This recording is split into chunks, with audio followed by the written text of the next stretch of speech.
Collect Newcastle coming very close. Yes, Newcastle coming close early on.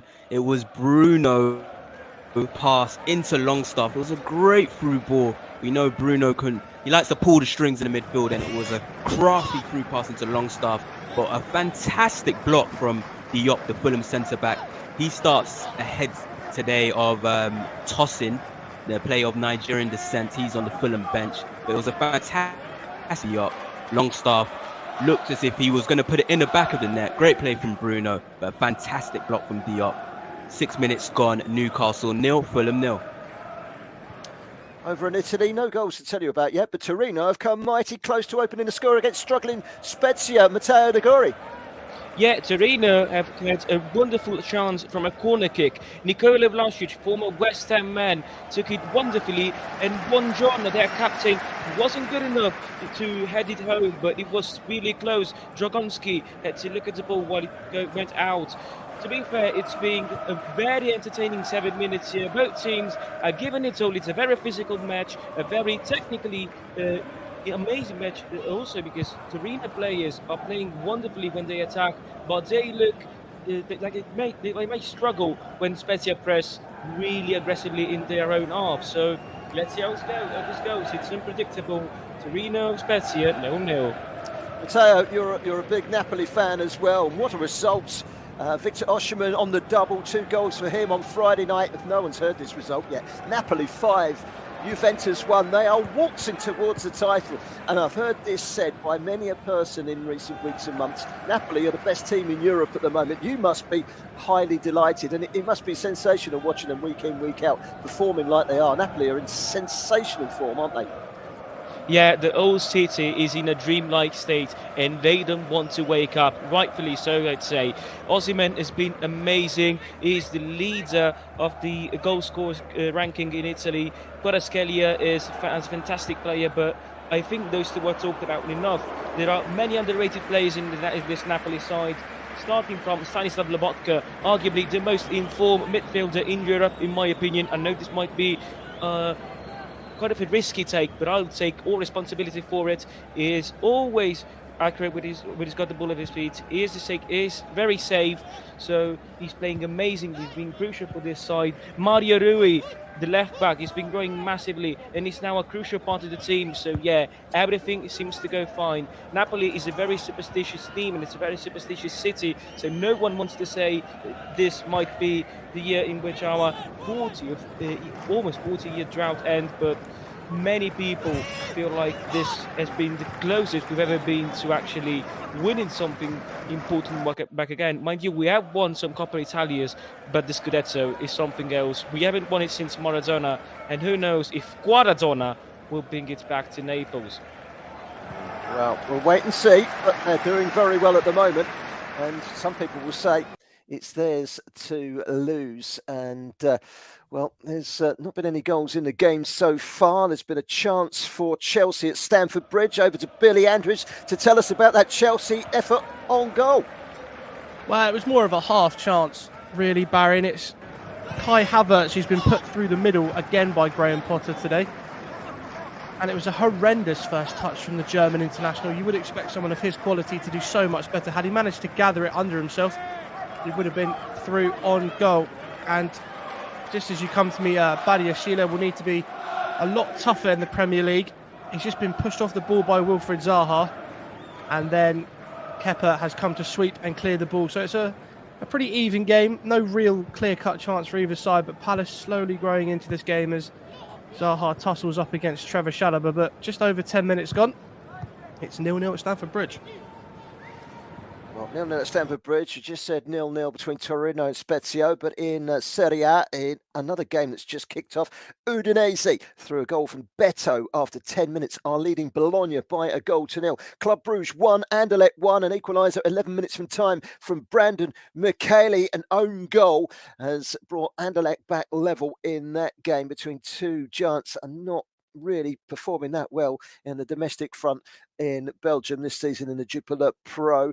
Manchester United women are ahead early on against Liverpool women, and that's at the Lee Sports Village. An early goal for Lucia Garcia after just 6 minutes. Staying with Manchester United, they were behind yesterday against Pep Guardiola's Manchester City. Jack Grealish on as a sub and heading the ball in. What were the odds of Jack Grealish scoring the first goal with a header, I wonder? But United come battling back, and all the talking is about the equalising goal. Was Marcus Rashford in an offside position? Was he interfering? Everyone's got an opinion, but here's the opinion of the Manchester City manager, Pep Guardiola. All the time, they are an incredible threat in the transitions, in the counterattacks, but again, I congratulate the team, and it's a proud to come here and play with this personality, and they run behind us and expect one actions and punish us in the transitions.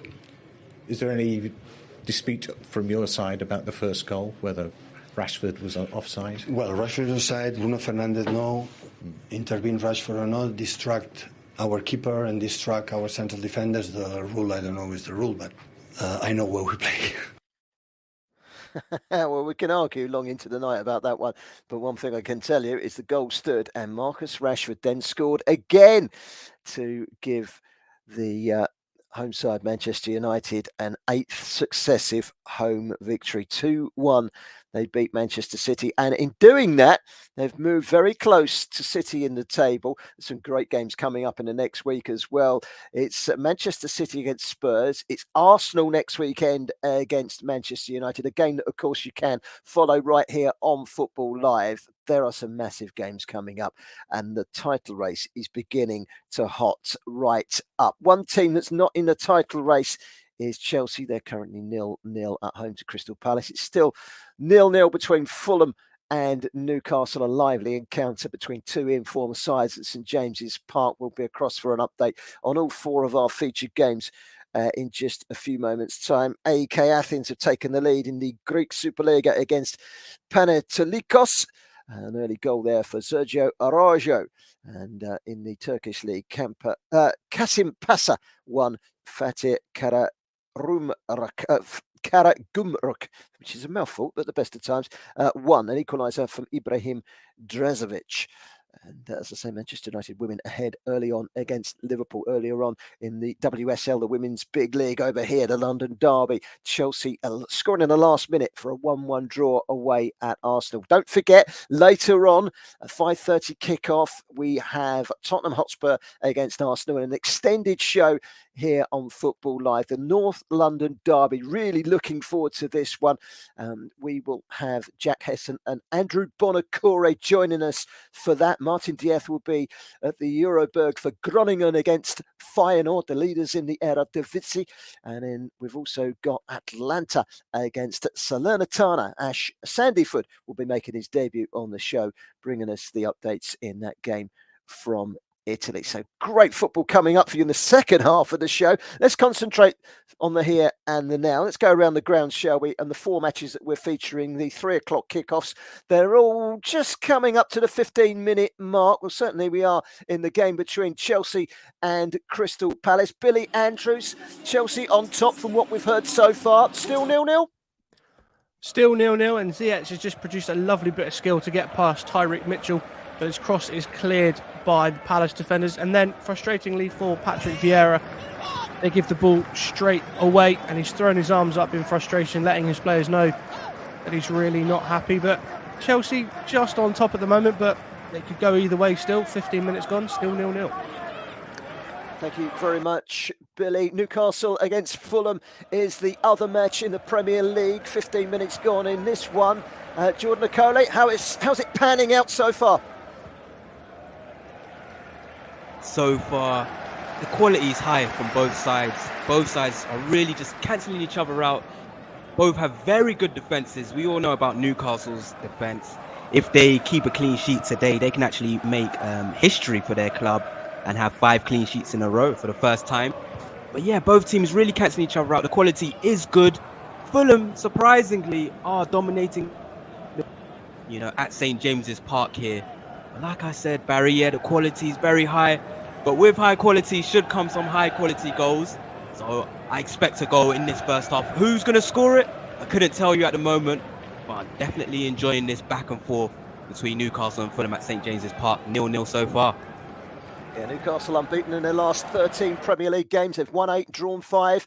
The last loss was away at Liverpool, and that was courtesy of a 98th minute goal in August the 31st. What an unbeaten run Eddie Howe and his team are going on. If they avoid defeat today, they will equal a club record of 14 Premier League games unbeaten. That was set by Alan Pardew between May and November 2011. Eddie Howe would also equal Alan Pardew for the longest unbeaten Premier League run by an English manager this century if he avoids defeat against Fulham today. Newcastle 0, Fulham 0, Chelsea 0, Crystal Palace 0. That was the scoreline as well at the Stadio Olimpico Grande last time we went across to Torino against Spezia. Matteo Liguri, that's still the case, isn't it? Yes, it is, and Torino are starting to dominate the game more. Actually, as we're speaking, VAR is reviewing a situation, but it seems like they're not giving it. If I am understanding correctly, because it's quite a confusionary scenario here, they're looking at a potential penalty, which was not awarded for Torino. Yeah, it was never a penalty. But yeah, that tells you how Torino have been pushing over on Spezia's defence, who somehow have held up their own quite well so far, and they're looking to hit while counter-attacking with Nzola and Ghiazzi, but they haven't been accurate enough in order to create any problems to Torino's defence. So far, is Torino basically full-time attacking Spezia's defensive line, waiting for them to make a mistake. They're using the flanks really well, and I should expect something from Nikola Vlasic or even Merem Vojvoda. So far, still 0-0, but an entertaining game here in Turin. Yes, 0-0 there. 0-0 between Newcastle and Fulham. A breaking play there. Bruno Guimaraes is down on the ground receiving some treatment. He's just getting up and it looks as if he's going to be okay. In the Eredivisie, Fortuna Sittard have taken the lead right on the stroke of half-time against PSV Eindhoven thanks to a goal from Inigo Cordoba at the Fortuna Sittard Stadion. And in France, it's Toulouse 0, Brest 1. Steve Meunier after 18 minutes. Remember him? He used to play for Huddersfield Town when they were in the Premier League 2 or 3 seasons ago. Steve Meunier was often criticised for never being able to score in the Premier League. Well, he scored this afternoon in the French Ligue 1 for Brest, and they are ahead in their game this afternoon 1-0 at Toulouse. So that's where we're at the moment. Let's cross to the game that we're featuring in France. We just mentioned a goal at Toulouse against Brest. No goals yet in the game between Reims and Nice. Leon Jones, how's the opening 15 minutes unfolded? Well, there's been no goals, but there's been 2 huge chances, one for each side. And Nice's chance just came from a 30-yard free kick, whipped in by Sofiane Diop. And Welshman Aaron Ramsey was free as a bird in the box. The Reims defence tried to play offside, but they failed to do so. And Ramsey, if he had scored, would have been onside. But unfortunately for him, he hit the crossbar. So the score in Reims is still Reims 0, Nice 0. Well, thank you very much, Leon. So 4 games, 20 minutes or so gone. 0-0 at St James's Park, 0-0 at Stamford Bridge, 0-0 at Olympico Grand, and 0-0 at the San Agustin de Lawn. All we are asking is for a goal or two somewhere, and I'm sure it will come along in the fullness of time. Half-time, Fortuna Sittard 1, PSV Eindhoven 0. That's not doing their hopes of catching up with Feyenoord at the top of the Eredivisie in the Netherlands any good. They're behind in that game. And, well, we're a little bit dry on the goals, but we've got the Arsenal game coming up later on. Tottenham against Arsenal, 5:30 kickoff. We will, of course, have it covered right here. And Football Live is looking forward to an action-packed weekend next weekend. Saturday's show should be an absolute thriller.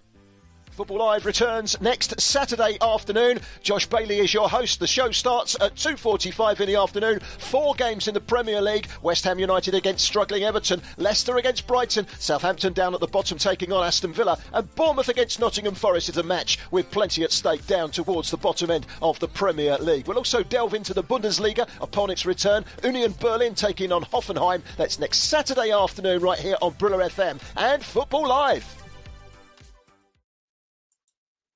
You are listening to Football Live on Brilla FM.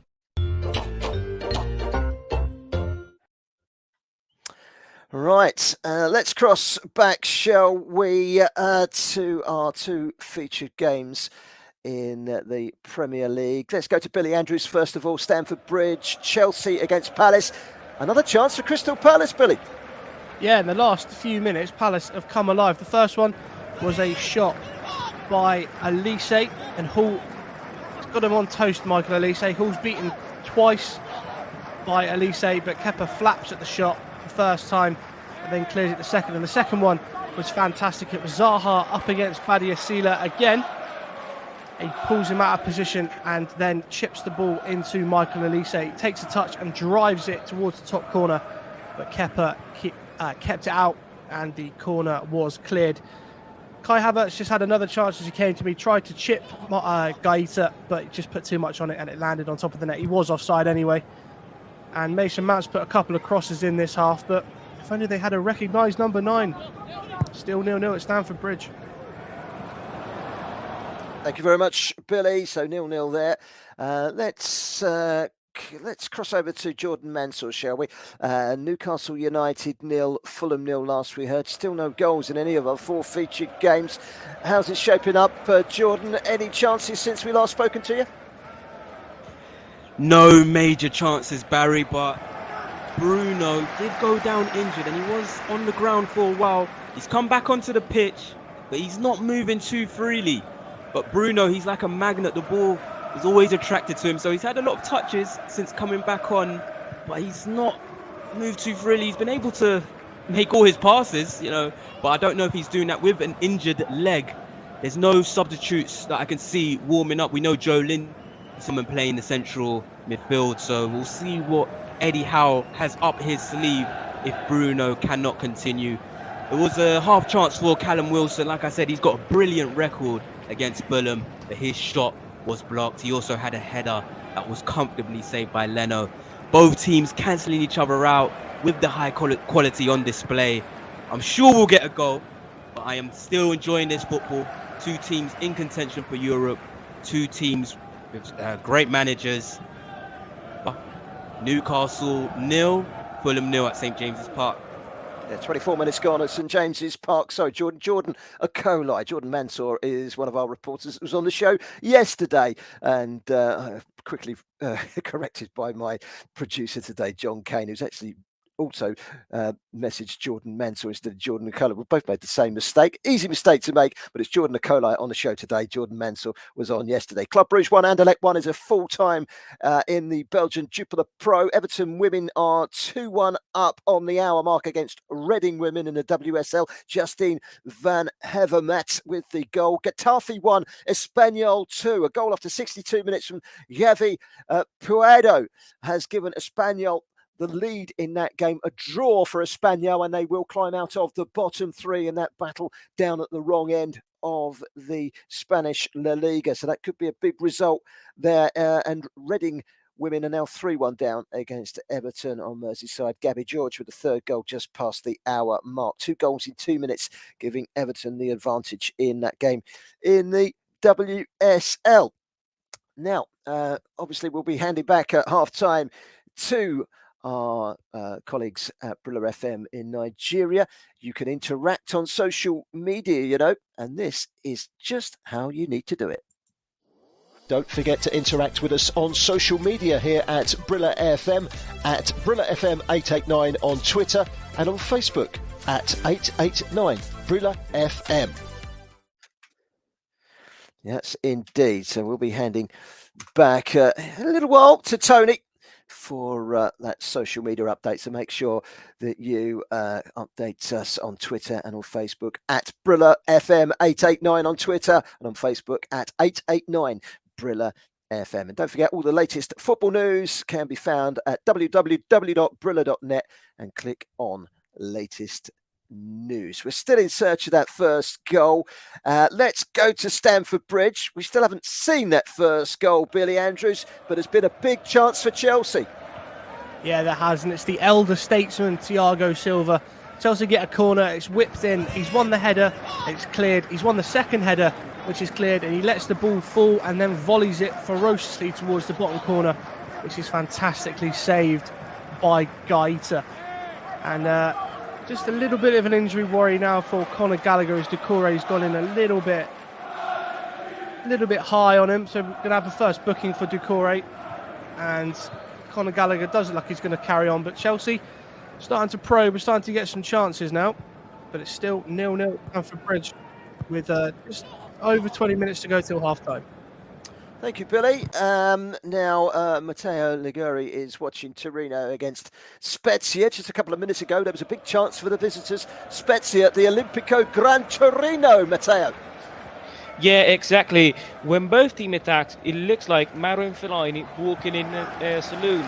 You know how they're going to come into it, but the outcome is going to be often messy, and that was the case for Spezia's attack as well. They lost the ball, but then Torino's left back, Miran Vojvoda, made a huge mistake and allowed home to go on an undisputed run towards Milinkovic-Savic, who produced a wonderful effort to save his team from getting down in the score sheet against the worst team when they travel away in Serie A. Spezia had only won one game when they are away from home. Now, the Spezia players are appealing for a penalty, and if you ask me, it has to be given, because Arkadiusz Reka, the fullback from Spezia, took a direct shot to Milinkovic-Savic, but it was blocked with Kofi Gigi's hands. Yeah, if this isn't given as a penalty, I don't know what is, to be fair. In fact, VR is coming, and it is a penalty for Spezia. So, before the penalty, everything was balanced. The score is 0-0. Let's see how it goes. Thank you, Matteo. We'll be back to you as soon as that penalty is taken. So we might just be able to play that goal jingle for the first time this afternoon. The excitement is, it's uncontainable here in the Football Live studios, let me tell you. That's 0-0 in the game in Serie A. Kicking off simultaneous to that, Udinese 1, Bologna 0. Earlier kickoff today, Sassuolo struggling down towards the bottom end of the table, 0. Lazio 2. Goals in that game from Zaccagni and Felipe Anderson, giving the Lazio victory, and 3 points for Lazio in that game. Hopefully we can tell you about a goal sooner or later once that penalty is dispatched. In fact, let me tell you something.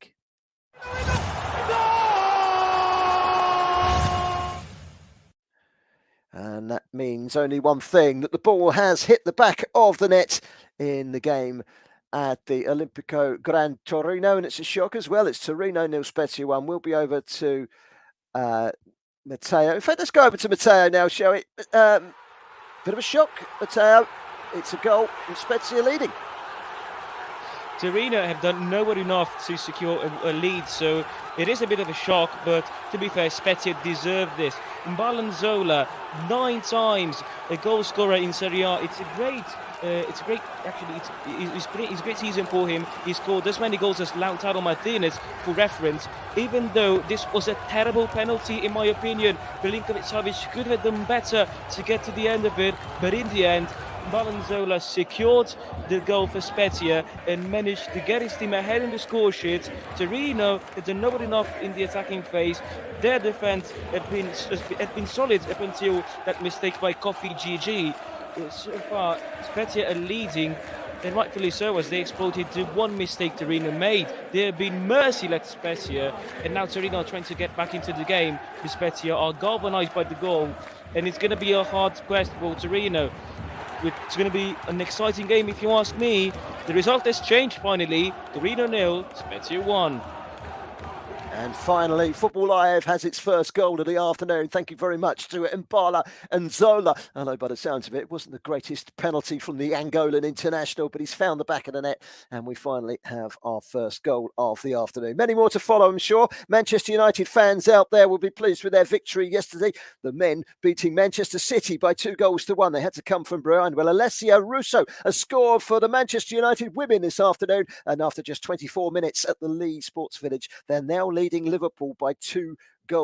Sounds like a grudge match, and yes, it is, but Liverpool down towards the bottom end of the table. They won't go down. Leicester are cast adrift at the bottom, and that's a second goal for Manchester United, who are in some very decent form, actually. They've only lost 2 of the last 10 in the WSL, and both those 2 losses were at the hands of Chelsea.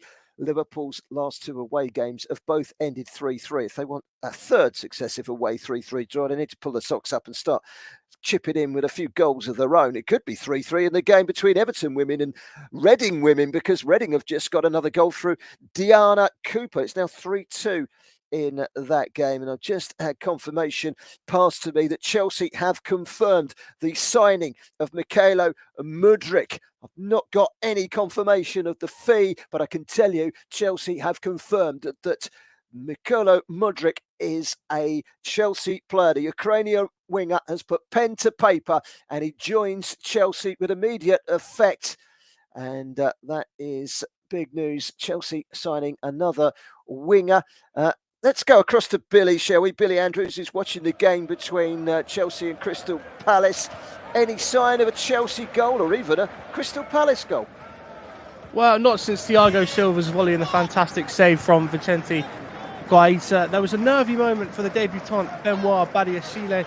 He had all the space in his own box and just hoofed it behind him for a Palace corner, which was easily cleared by Chelsea, and they're back on the ball. But now that they've confirmed the signing of Mudryk, let me just take you back to May 2022 when he was linked with a move to either Brentford or Bayer Leverkusen. He said he wouldn't join Brentford because it's a club in the middle of the Premier League that doesn't play in Europe, and for me, the most important thing is to play in the Champions League. Well, if Chelsea don't turn their season around in the second half, I think he may have to revise that. It's still 0-0 at Stamford Bridge as Havertz heads wide over the bar and is clattered into by Guaita, but still 0-0 at the bridge. Interesting that Brentford are just as close to the Champions League as Chelsea at the moment, aren't they? Very interesting statement that Billy Andrews. Will he be eventually eating humble pie? Mykhailo Mudryk, he'll be wanting Champions League football. Chelsea will be wanting Champions League football. Will they get it? Well, you have to say at the moment 4 go into the Champions League, 5 obviously potentially if one of those top 4 wins the Champions League. So, you know, Manchester United, Manchester City look nailed on, don't they, with Arsenal? So that's 3 of your top 4 really for me. And then you've got Liverpool, Tottenham, Chelsea, and Newcastle, who are in the box seat at the moment, chasing one other place. And even if someone like Liverpool, Manchester City went and won the Champions League, and only 5 went, there's still going to be 2 big names that miss out completely. So, playing Champions League football next season is a big ask for Chelsea. They might just need to win the Champions League to be in the Champions League next season. But very interesting that. Thank you very much for that update, Billy Andrews. Let's cross to Newcastle United against Fulham. Jordan Akolai is our man at St James's Park. Still 0-0, 10 minutes to go. I'm watching this in the corner of my eye. It's been quite an entertaining game. Yes, it's still 0-0. If football was judged on brilliant defending, then this might be one of the games of the weekend, because there has been some great defending. There's been a lot of corner kicks due to a lot of blocked efforts. Almiron just had a blocked effort about a minute ago. Seems to be an injury here. Bruno's just getting patched up. I think he's okay. He's moving a lot more freely, but Nick Pope, the Newcastle goalkeeper, is receiving some treatment as we speak. And Newcastle will be hoping that their goal will be fine. He is a big part of the reason why Newcastle have been superb in terms of keeping goals out. So they'll be hoping that he's okay. But yes, there's been some brilliant defending, a lot of corner kicks, and we know Kieran Trippier can whip in a devilish corner kick. So can Andreas Pereira. Kieran Trippier has 4 assists this season. So that might be the way that the scoreline is opened up, maybe through a corner kick. It does look like Nick Pope is okay, and it does look like Bruno is okay after just on his ankle. So happy days for Newcastle, no injuries. As we approach half-time, 10 minutes to half-time at St James's Park, Newcastle 0, Fulham 0. Just doing the math, so 631 minutes since he conceded last in the Premier League. Add to that 35 minutes, 666 minutes, there you go, and counting for Nick Pope since he last conceded in the Premier League. That's 7 clean sheets in succession. That is some statistic, isn't it? 18 appearances, 10 clean sheets in the Premier League. 4 successive clean sheets for the first time in his career as well. Obviously, he's got a better defence in front of him. Let's cross to the game at Stamford Bridge. There was a shout for a handball from Chelsea, and now there's an injury to one of the Crystal Palace players, Billy Andrews.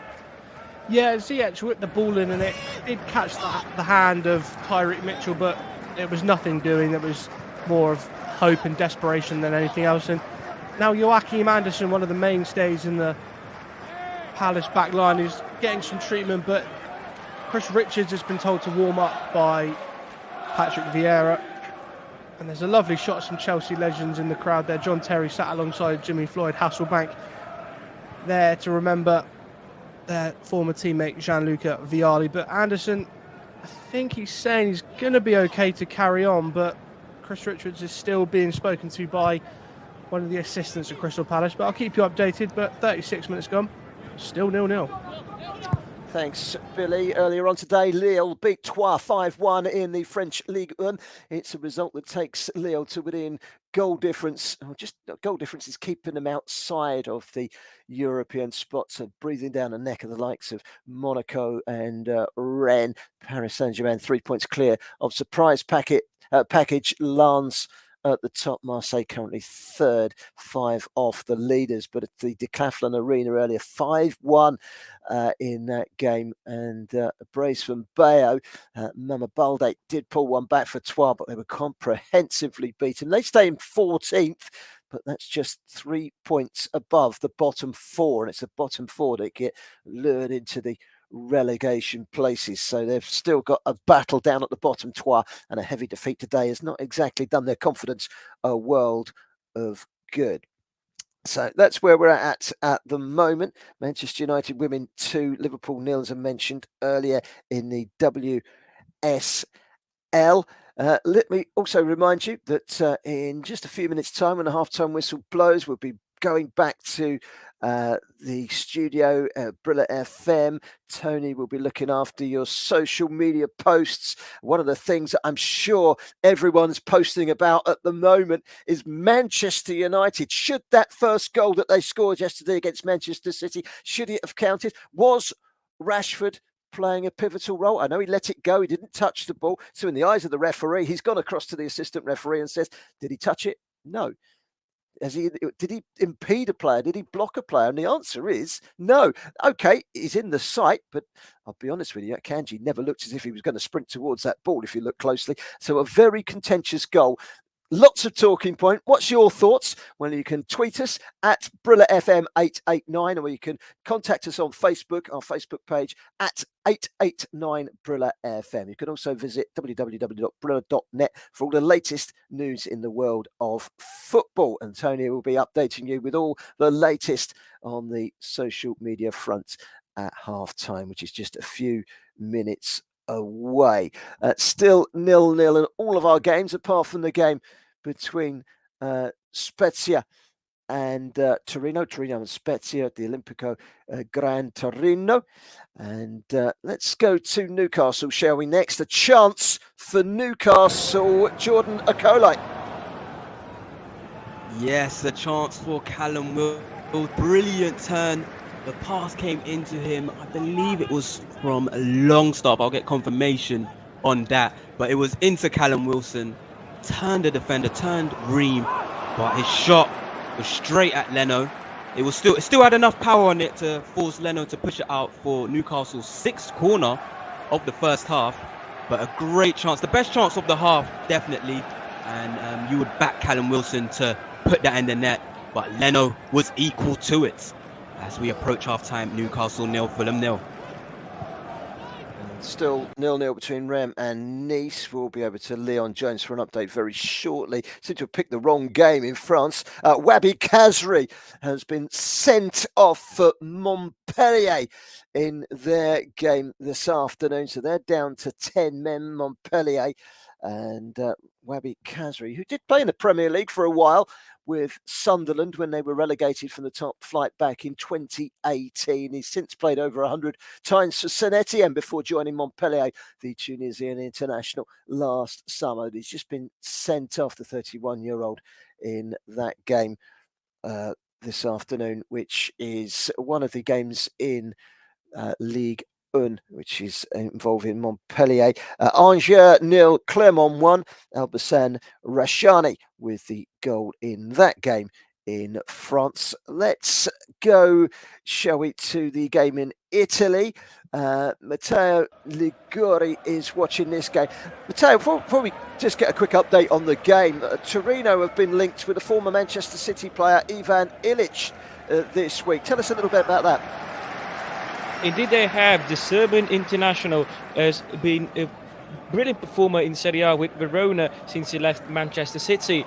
Big teams have been linked to him. For example, Napoli were looking to sign him this summer. Milan tried to get some info about him. Inter also looked like they were interested in him. Fiorentina tried to secure him a few seasons ago.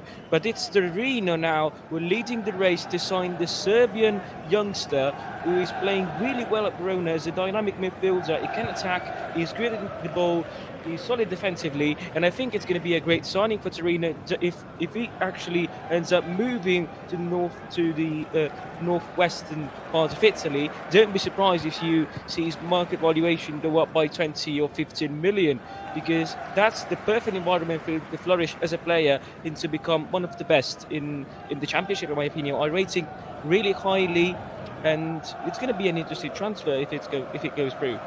Yeah, we'll keep a very close eye on that. Thank you very much, Matteo Liguri. Let's cross the Stamford Bridge. Still waiting for our first Premier League goal. The Chelsea have come close, Billy.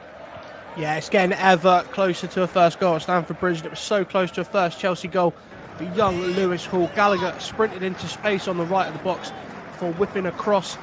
Havertz completely missed it at the near post. It then fell to Lewis Hall, whose first-time effort flashed across the goal from a tight angle before going just wide. And there's also been a second booking for Crystal Palace as Nathaniel Klein brought down Mason Mount with a late tackle. 3 minutes to go till half-time. Chelsea just started to put some pressure on, and Pierre-Emerick Aubameyang is warming up quite rigorously, so could we see him at the start of the second half? Still 0-0 at Stamford Bridge. Lewis Hall does score for Chelsea. He will be their youngest ever goal scorer in the Premier League. He should have scored the other night against Fulham early on in a game that they, of course, lost by 2-1. Really good chance that he shot straight at the goalkeeper, the German goalkeeper, Bernd Leno. And Fulham went on to win the game by 2-1. He was, in fact, at fault for the opening Fulham goal, which was scored by a man that played over 300 appearances for Chelsea, Willian. He's in action in the other game today in the Premier League. Newcastle 0, Fulham 0. They're just coming up to half-time in that one. We'll be across to Jordan Akodai for an update in a short while. Rennes against Nice is our featured match in the French Ligue 1. It's the only game without a goal apart from Montpellier against Nantes, which is still 0-0, but we just told you about a red card to Wabi Kazri. Let's cross to Leon Jones. How's the game shaping up? No goals, but has it been an exciting game? Well, I don't think we should be surprised that there's been no goals. Nice's Ligue 1 matches have been the lowest scoring matches this season. So I knew the goals are going to be hard to come by in this one, but the chances haven't been hard to come by. Right back for Rennes, Thomas Fouquet kept the ball in with a back heel, and it found its way to Japanese international Junya Ito, who volleyed the ball into Rosie from about 6 yards out. And then after that chance, Nicola Pepe went down holding his hamstring, but he's back up on his feet and on the pitch. Still 0-0 here in France. Leon, thank you very much. We'll be straight over to you. Hopefully next time we're with you, you might just be able to tell us about a goal. Talking of goals...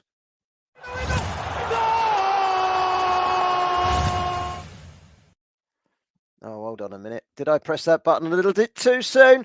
Well, the ball is in the back of the net in the game between Torino and Spezia.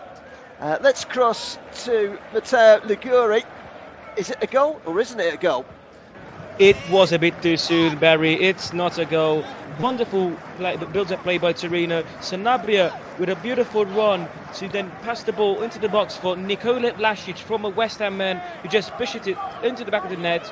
But Sanabria, Torino's striker, who is the assist man for this goal, was clearly offside. This game, this action in particular, resumes Torino's match so far greatly. They would need to be cold-minded and they would need to be calm, but they are just attacking out of frustrations, losing lots of balls and playing them when the timing is not right, as in this occasion. Torino have not been good enough to pressurize Spezia's defence up until this very moment. Might this be the changing moment in the game? Who knows? So far, Torino 0, Spezia 1. Thank you very much for that, Matteo. Couple of red cards. Just told you about one. Montpellier's Wabi Kazri sent off. I can tell you that Dogan Erdogan of Fortuna Sittard has just been sent off. The Turkish midfielder has just been shown a straight red card in that game. Fortuna Sittard currently leading PSV Eindhoven. That red card coming early in the second half, and well, there's a long way to go for Fortuna to hold on there against PSV. Half-time, Toulouse 0, Brest 1. Manchester United women now 3-0 up. Hayley Ladd with a goal just before half-time. Liverpool are the victims in that game. Liverpool have drawn their last 2 away games 3-3. All they've got to do to get third is now score 3 goals without reply. Half-time whistles are starting to blow. We will be around the grounds in just a few moments' time. In fact, I think the referee has just blown the half-time whistle in the game between Chelsea and Crystal Palace. Billy Andrews, half-time, no goals? No goals, but we had a couple of fantastic chances right at the very end. The first one fell to Palace from a corner. It was whipped in by Elise, headed towards goal. And Kepa, fantastic reactions to tip it, palm it clear. And then Chukwuemeka tried to have an effort on goal, but Gaeta came out and punched it only as far as Hakim Ziyech, who tried to chip him, but again, Gaeta tipped it over the bar. It's been a game of, dare I say, poor quality from the attacking sides of both teams, and hopefully the second half and some substitutes could liven things up a bit, but a couple good saves for both Kepa and Gaeta. It's half-time at Stamford Bridge. It's 0-0. Still waiting for the half-time whistle to blow in the game at St James's Park. It has blown in the game between Rennes and Nice. That's 0-0 at half-time. We'll hook up with Leon Jones after the break for an update as we go in towards the second half in that game. Don't forget, we will be handing back to Tony just in a couple of minutes' time on Twitter at BrillaFM889 and on Facebook at 889 Brilla FM. The half-time whistle has blown at St James's Park. Jordan Nicolai, 0-0 at half-time. Yes, 0-0 at half-time. Callum Wilson will be in the dressing room wondering how he has not put Newcastle in front. He has had the best chances. He had a very great opportunity, but he couldn't beat Leno. He got past Diop with a great turn, but the shot was just too tame and comfortable for Leno. We've spoken about how Newcastle and Fulham are great defensively, but the attackers, the likes of Almiron, the likes of Mitrovic, but hopefully in the second half we will see them come to life. But half-time, Newcastle 0, Fulham 0. Thank you, Jordan. So Newcastle 0, Fulham 0, Chelsea 0, Palace 0, Torino 0, Spezia 1, and that was a penalty. Rennes 0, Nice 0. The goal gods are not looking down on us so far. But don't forget, we've got 2 sides to this long 4-hour show. Tottenham Hotspur against Arsenal coming up at 5:30 this afternoon. We will have team news as the game gets ever closer. Groningen against Feyenoord is a game we'll be keeping a close eye on as well in the Eredivisie. And in Italy, Atalanta against Salernitana is another game we'll be keeping a very close eye on. Benfica against Sporting sounds pretty tasty as well this afternoon. We'll get some team news and updates on that as well. In the meantime, let's hand you back to Tony in Nigeria.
You are listening to Football Live on Brilla FM with Barry Swain.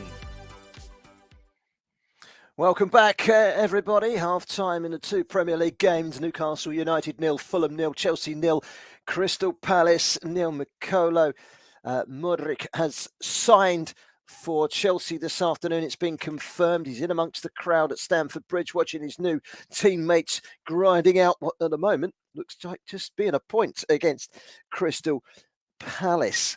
Montpellier 0-1. Andrea Garotto scoring a goal in the 58th minute of the first half. 13 minutes of stoppage time in that game. Montpellier, who were down to 10 men, 0, Nantes 1. And we told you about a red card earlier on for Fortuna Sittard, who were leading against PSV in the Eredivisie. Well, Xavi Simons has equalised for PSV. And if you think, I've heard of that name somewhere, who's he? He's the young 19-year-old sensation. He's Dutch with one cap already to his name, and he's a Paris Saint-Germain player.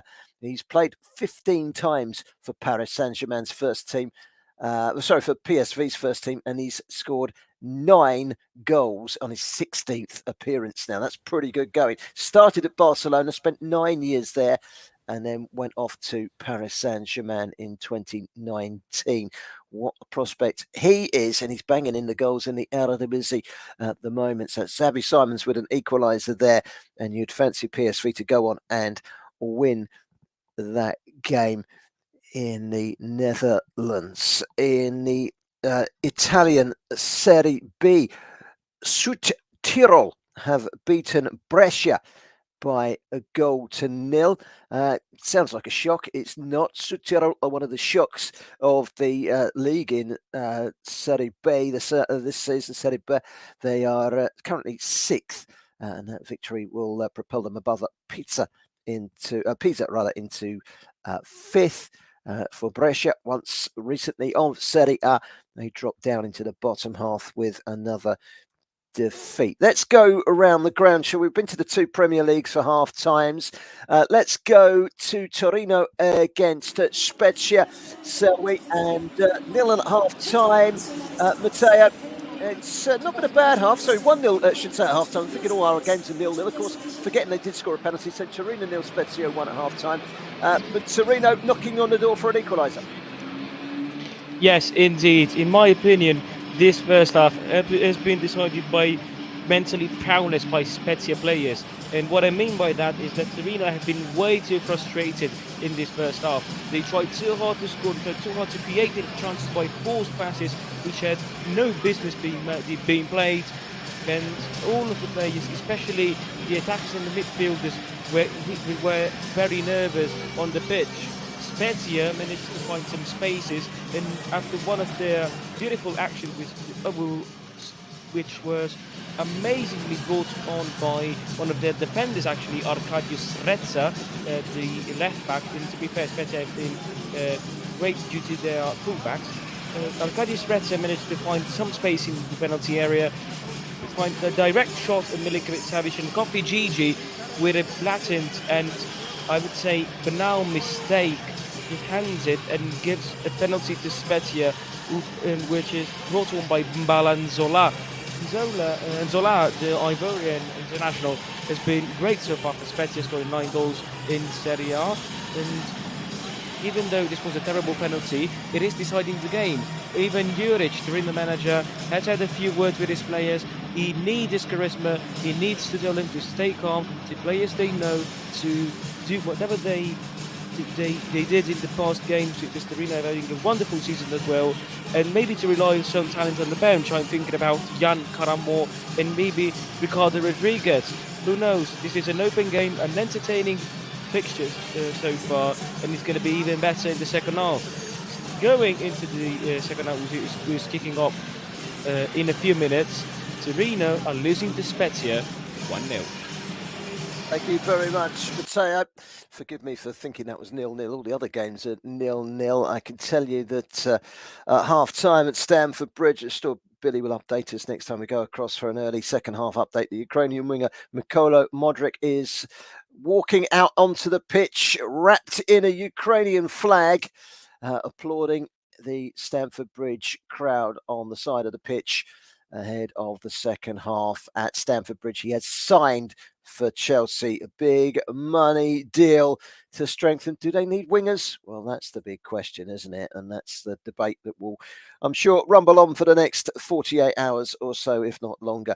Let's wait and see. We're going to cross now to the game that we're covering in France, in Ligue 1. Unfortunately, we've picked the only one that's still 0-0 without anything much happening. Leon Jones, it's not been that bad a half, has it? First half? No, it's been quite an exciting half, to be honest with you. I mean, Reims have had more of the chances so far, but their best opportunity came straight from kickoff with Fodder and Balogun. Nice haven't kept the clean sheet in the last 3 games, and 3 of the last 4 games between these two sides has finished 0-0. So I'm not hopeful that I'm going to see a second half goal. It's still 0-0 here in France. Thank you very much, Leon. And, well, yesterday was a very interesting afternoon in the Premier League. We've spoken about Pep Guardiola, and we heard from Pep Guardiola earlier on, and United coming from behind to beat City in the Manchester derby. There was a big game at Molineux. Wolverhampton Wanderers got the better of West Ham United by 1-0. Let's hear from the two managers, shall we? First of all is Julian Lopetegui, and following that, we hear from the West Ham manager, David Moyes. Lopetegui is up first. For the first time in league, we have a clean sheet. It's very important to work with a clean sheet. It's not easy in Premier League because all the teams has a big quality. The players have made a big effort today.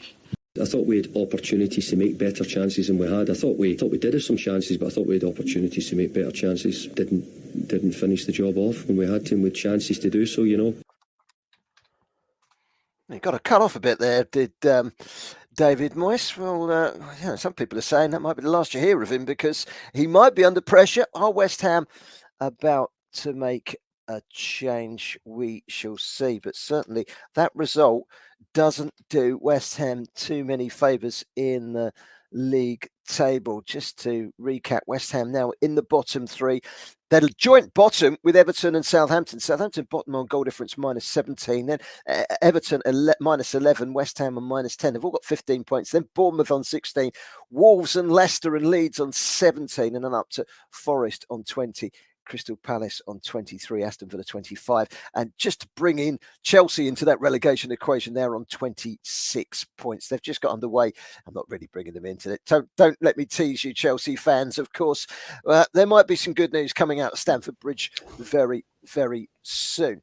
So Chelsea 0, Crystal Palace 0 at half-time. The second half is underway. In fact, should we go across and speak to Billy Andrews, because we saw the big man, the big signing at half-time on the pitch. Billy, has it upped the atmosphere inside Stamford Bridge for the second half?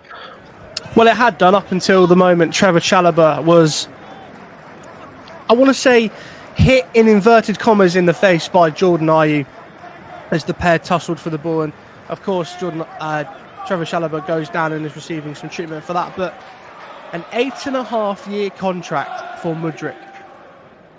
I've never heard the likes of such things, Barry. But early moments of the second half, no changes for either side. And it's still 0-0 at the Bridge. Yeah, American owners, eh? Who'd have them? Well, Liverpool have got them. But I tell you what, Fulham have got them as well. They're 0-0 at half-time against Newcastle United. By the way, Newcastle's owners are also owners of the Jacksonville Jaguars, who won their playoff match last night, and they're edging towards the Super Bowl. Just 2 wins from the Super Bowl now for the Jacksonville Jaguars. So they're having a good time of it, aren't they, the Khans? They are the owners of Fulham. They're 0-0 at half-time against Newcastle. Early stages of the second half. Jordan Nicolai. Yes, the second half has kicked off and there has been a change at half-time. Bruno, he did seem to have a knock, but he masked it very well. You know, he was able to play on and he started to move. As he walked towards the tunnel at half-time, you could see tears coming down his eyes. And I think he knew his match was over, and he has been substituted off for St. Maximin. Hopefully it's not a long-term injury for Bruno. We know how key he is for Newcastle. The fact that he was very emotional suggests that it could be a while that he's on the sidelines. St. Maximin is a great opportunity for him to get back into the starting 11 for Newcastle. He was often such a key player before Newcastle started to go on, their winning run. He's had a lively start to the second half already. He's out on that left-hand side, giving Tete all sorts of problems. And maybe he'll give us a goal in this match. I'm sure we'll get a goal in this second half. But as the second half has just started, Newcastle at James's Park. Thank you very much, Jordan. So Newcastle United 0, Fulham 0. And we will keep a very close eye on the action as it unfolds at Stamford Bridge in St James's Park in the second half. And we'll also be across to the games in Italy and France that we've got covered very shortly. Let me tell you, there's a goal in the Belgian League. Ghent have taken the lead through Hugo Cupiez after just 7 minutes against Kortrijk. 1-0 there to Genk. Genk 4-0 winners in the league at Kortrijk in November. And they've won their last 3 away games of Kortrijk, starting to turn things around. It looked like they were very, very much relegation certainties, but 9 goals in those last 3 away games which they won. They suddenly started scoring goals and picking up points, but they're behind at the Gelamco Arena in the Jupiler Pro this afternoon. Ghent 1, Kortrijk 0. A second goal for PSV Eindhoven. They were 1-0 down, but Fortuna Sittard, their hosts, were reduced to 10 men. Ibrahim Sangara has scored 14 minutes from time. They are ahead in that game. Angers 0, Clermont 2 in French Ligue 1. Neto Borges has scored for Clermont in that game. And I can tell you, Kortrijk have, in fact, just equalised in that game. I'm being told it's 1-1 Ghent against Kortrijk in the Jupiler Pro League in Belgium. Let's go to Italy, shall we? Torino 0, Spezia 1 is still the scoreline. It's not the scoreline that we were predicting, Matteo Liguri. Any signs of Torino coming back into this game? Yeah, definitely. I think Ivan Juric pressed the right buttons because Torino looked like an entirely different team going into the second half. There's 2 substitutions made by Juric, which were Ricardo Rodriguez and Carlo Linetti, made an instant impact, especially the Polish midfielder. Then I'll explain you why, because actually during the previous action, Torino managed to find a lot of space through Nikola Vlasic run. The Serbian international looked at the shot, which was blocked by the defense. Then Wilfred Singo came at full speed and took a wonderful attempt, but Dragonski came back on the ball like a hero. And then Carlo Linetti had the chance of a lifetime to equalise the game, but it was former Chelsea player Ethan Ampadu who blocked the shot and saved Spezia. It's looking like an entire different game in this second half. Spezia are suffering and Torino are pushing on the throttle. How is this going to end? I can't tell you. Torino 0, Spezia 1, but for how long? You are listening to Football Live on Brilla FM.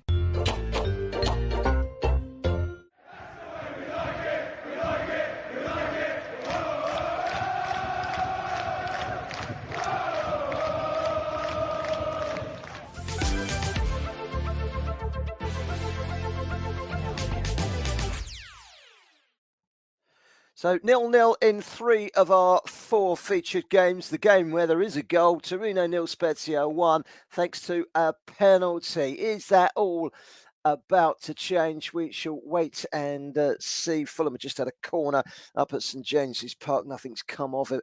It's a goal kick to Newcastle, still 0-0 in that game between 2 in form side. Spurs against Arsenal coming up in just over an hour's time. We hope to have some team news from the game in just a couple of, well, I'll say a couple of minutes time, in about 15 minutes time. We'll be starting to hear from the Tottenham Hotspur Stadium with the team news. Of course, as soon as those team sheets are handed in, we will bring you the lineups exclusively here on Football Live for the big match.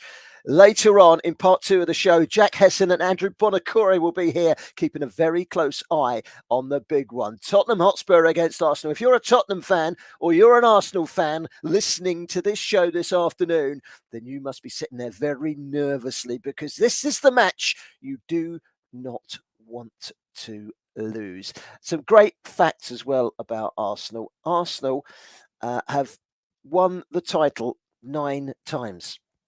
every single time they've won the title, they have either won or drawn in the away league match at Tottenham. They've never lost at Tottenham and then gone on to win the league. So that's something to bear in mind. They've made the best start to a league season in the club's history, winning 14 of their 17 games, averaging 2.59 goals per Premier League games. And they're in phenomenal form. City dropped points yesterday. United, well, they might just have joined the title race. They go to Arsenal next weekend. And of course, we will have that covered right here on Football Live. In fact, a week from today should be quite exciting on Football Live. Football Live brings you all the very best action from the Premier League, and next Sunday we have got the biggest one of the lot. It's at the Emirates Stadium where the leaders Arsenal take on in-form Manchester United. It promises to be an absolute belter. We'll also be in the Italian Serie A for Spezia against Roma and Mönchengladbach against Leverkusen in the Bundesliga. That's next Sunday afternoon with myself, Barry Swain, from 5:15 in the afternoon on Football Live here on Brilla FM.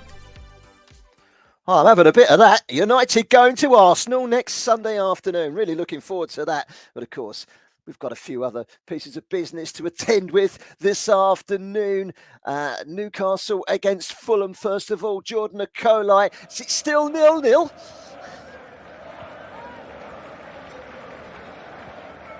It's still 0-0. For it being 0-0 because he has had the best chances of the match. And he had a great opportunity. It was Kieran Trippier that whipped in a corner kick. Wilson headed it wide. Newcastle do have Isak on the bench. A lot of people might have forgotten about him. He'll feel like a January transfer signing because he was injured for most of his time at Newcastle, but he has got 2 goals so far this season. And he could come on for Callum Wilson if Callum Wilson continues to fail to find the back of the net. But yes, Barry, it is somehow still 0-0. But I'm hopeful we'll get a goal soon as we approach the 55th minute. Newcastle 0, Fulham 0. Thank you very much, Jordan. So still 0-0 there. Still 0-0 between Chelsea and Crystal Palace. Billy Andrews, what's the latest from Stamford Bridge? Well, 10 minutes into the second half, starting to get a little bit nitty between these two sides. A couple of early bookings in the second half, one for Jorginho and one for Barry Eze.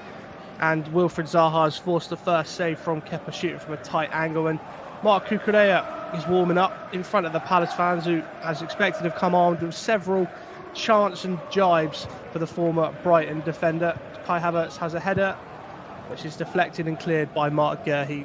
So 55, 56 minutes gone. It's still 0-0 at Stamford Bridge.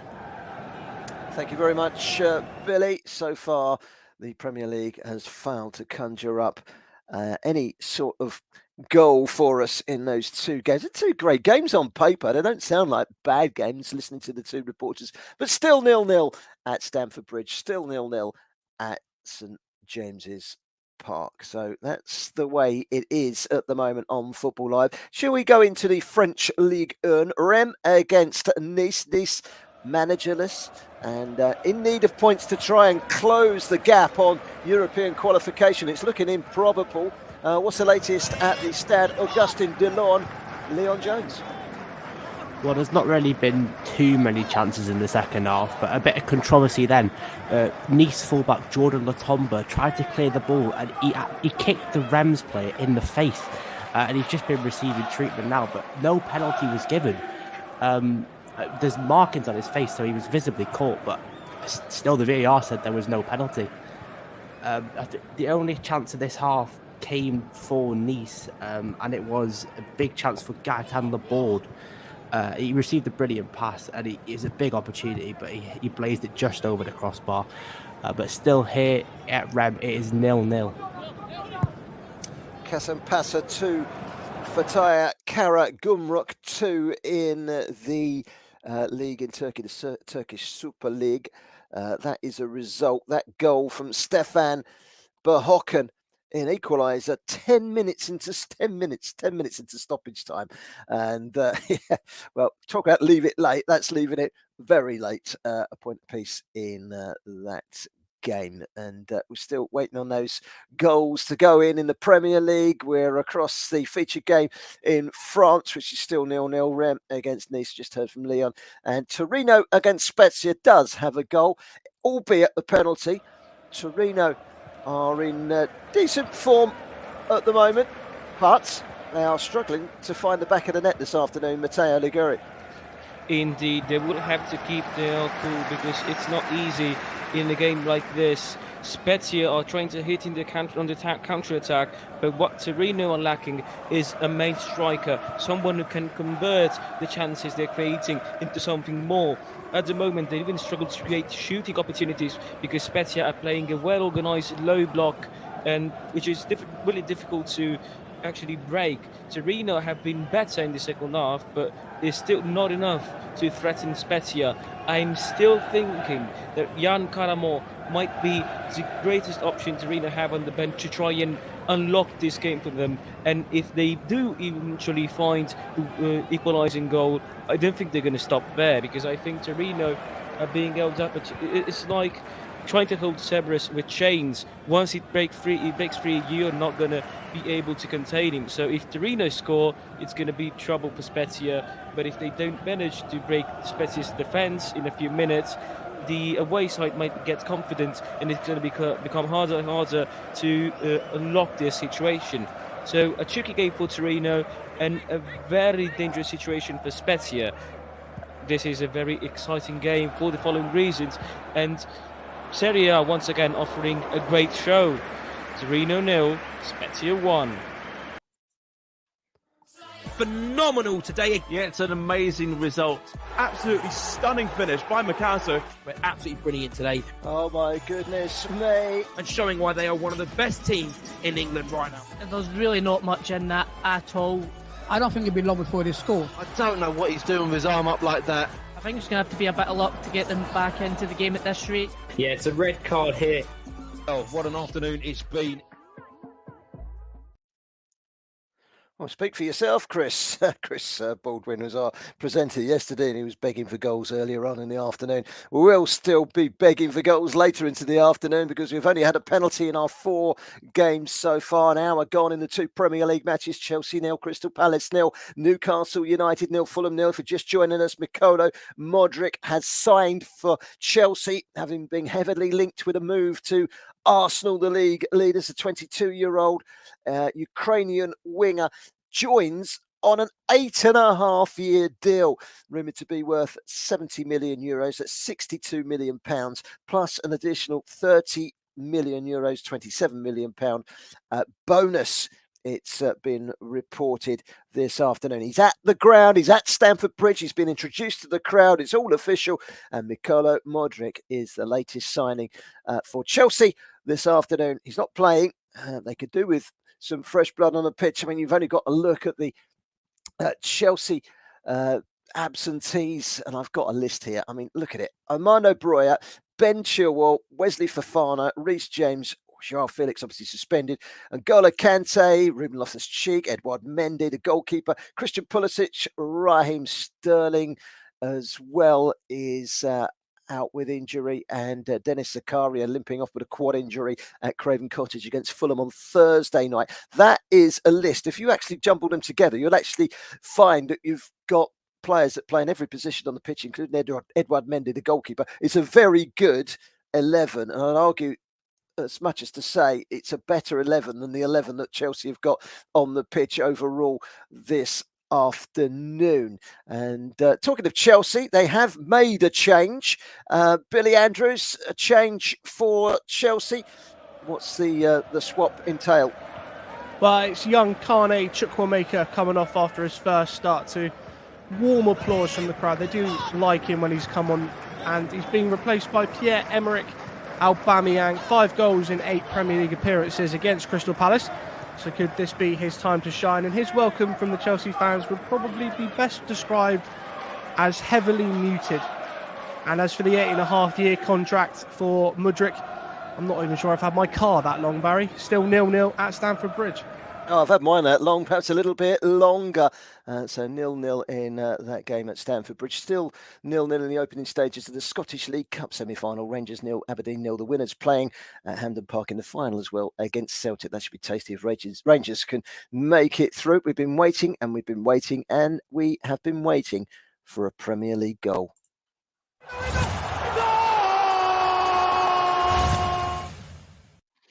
It's about time we had one, and guess what?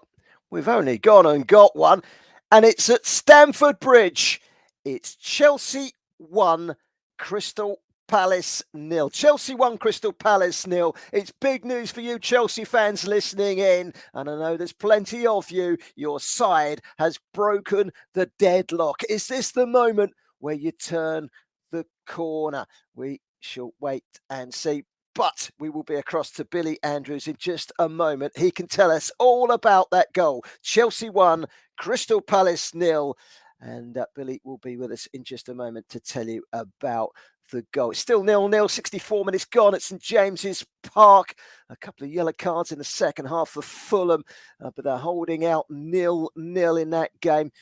Two informed sides as well. Go Ahead Eagles 2, Utrecht 2, Silasau scored in the 90th minute for the Go-Ahead Eagles to rescue a point at the De Alader Schost, which is a good point for Go-Ahead Eagles. 10 unbeaten in the Eredivisie. Looked like their unbeaten record was going out the window, but they've gone and equalised in the very last minute to take a point there. Still playing, but it's 2-2 between Go-Ahead Eagles and FC Utrecht. Let's hear about that goal at Stamford Bridge, shall we? Chelsea have taken the lead against Crystal Palace. Here's Billy Andrews.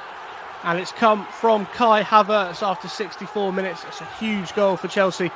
They had a corner which they worked short between Ziyech and Conor Gallagher, for Ziyech swung the ball in from the left-hand side and Havertz climbed highest and nodded past Vincente Gaeta, and Stamford Bridge has erupted into a cauldron of noise. 64 minutes gone. They've got the lead against Crystal Palace. Can they keep hold of it? It's 1-0 to Chelsea. I'm just watching the pictures of the game at Newcastle against Fulham. Tim Ream, the Fulham captain, is being spoken to by the referee. Fulham have had a couple of penalty claims. We'll be across to Jordan Akolite to hear all about those in just a few moments' time. VAR are having a look at a penalty shout for Fulham. It was one back in the midfield by Fulham, and then a weaving run from Bobby Decordova-Reid into the box, and he was blocked right on the line. Looks like it was blocked by Longstaff, and Fulham are asking for a penalty. The referee is going across to his monitor, and we will see if Fulham are awarded a penalty in just a few moments' time. Jordan Akolite on standby there, but there could be a big moment in that game, and suddenly the afternoon has got a whole lot better. And I'm just looking at that foul. It's one of those where you can look at it 100 times, but it's clumsy from Trippier. He's come across and he's caught the heel of Bobby Decordova-Reid, and it's literally on the line, but he's just inside. For me, that's a penalty, but we will, and it has been given. A penalty has been given to Fulham. Alexandra Mitrovic will take it, no doubt. We'll go across and we'll hear about whether that penalty is converted in just a few moments' time. So a penalty to Fulham at St James's Park, and Kai Havertz scoring for Chelsea to give them the lead. It's his second goal in 9 appearances, which is 8 starts. 18 of his 28 goals before today have been scored at Stamford Bridge. 4 goals in his last 8 Premier League appearances at home, and that's 5 in 9 now.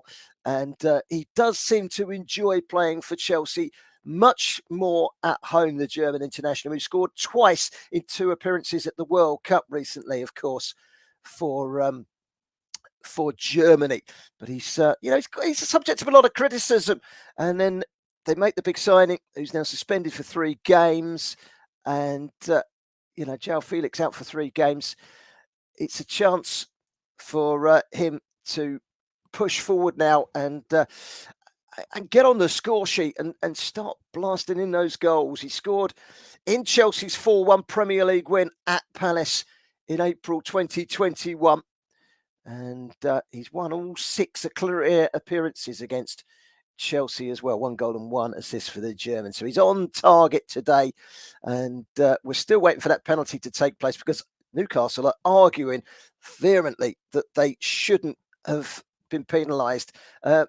Alexandra Mitrovic is not going to take the penalty. Oh, he is.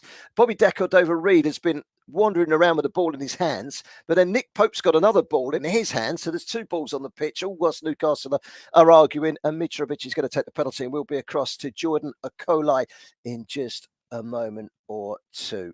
So big moment in that game. Manchester United women are wiping the floor with Liverpool this afternoon. An own goal by Emma Koivista has seen Manchester United extend their lead at the Lee Sports Village. After 63 minutes, it's now Liverpool trailing 4-0 at Manchester United. And I can tell you, in the game at Newcastle,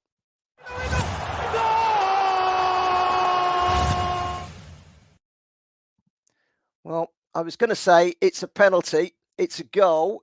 I'm not going to go across to Jordan Akolai yet because the ball has hit the back of the net, but I think it's going to be retaken. We'll get some more on it.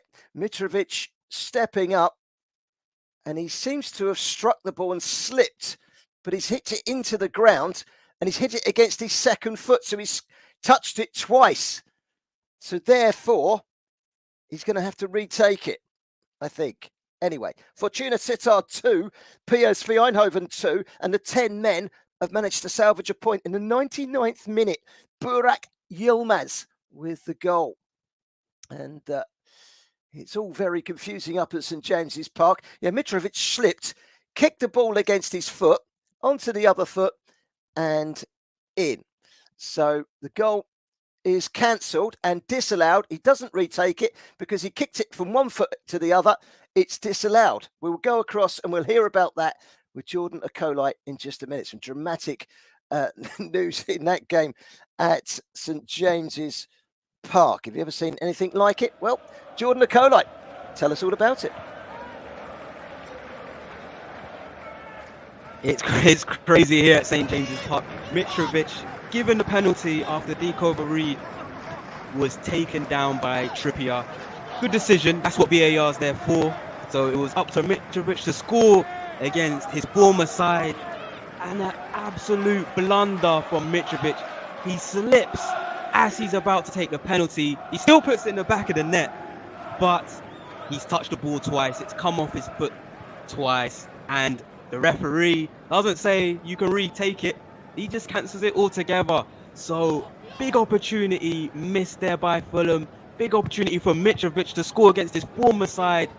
Newcastle still have a chance to create club history and get 5th clean sheet in a row. But I cannot. But to the good. Absolutely terrible blunder from Mitrovic at the penalty spot. Usually puts them away, but he's made a complete mess of it. And it's somehow still 0-0 in the 70th minute. Newcastle versus Fulham.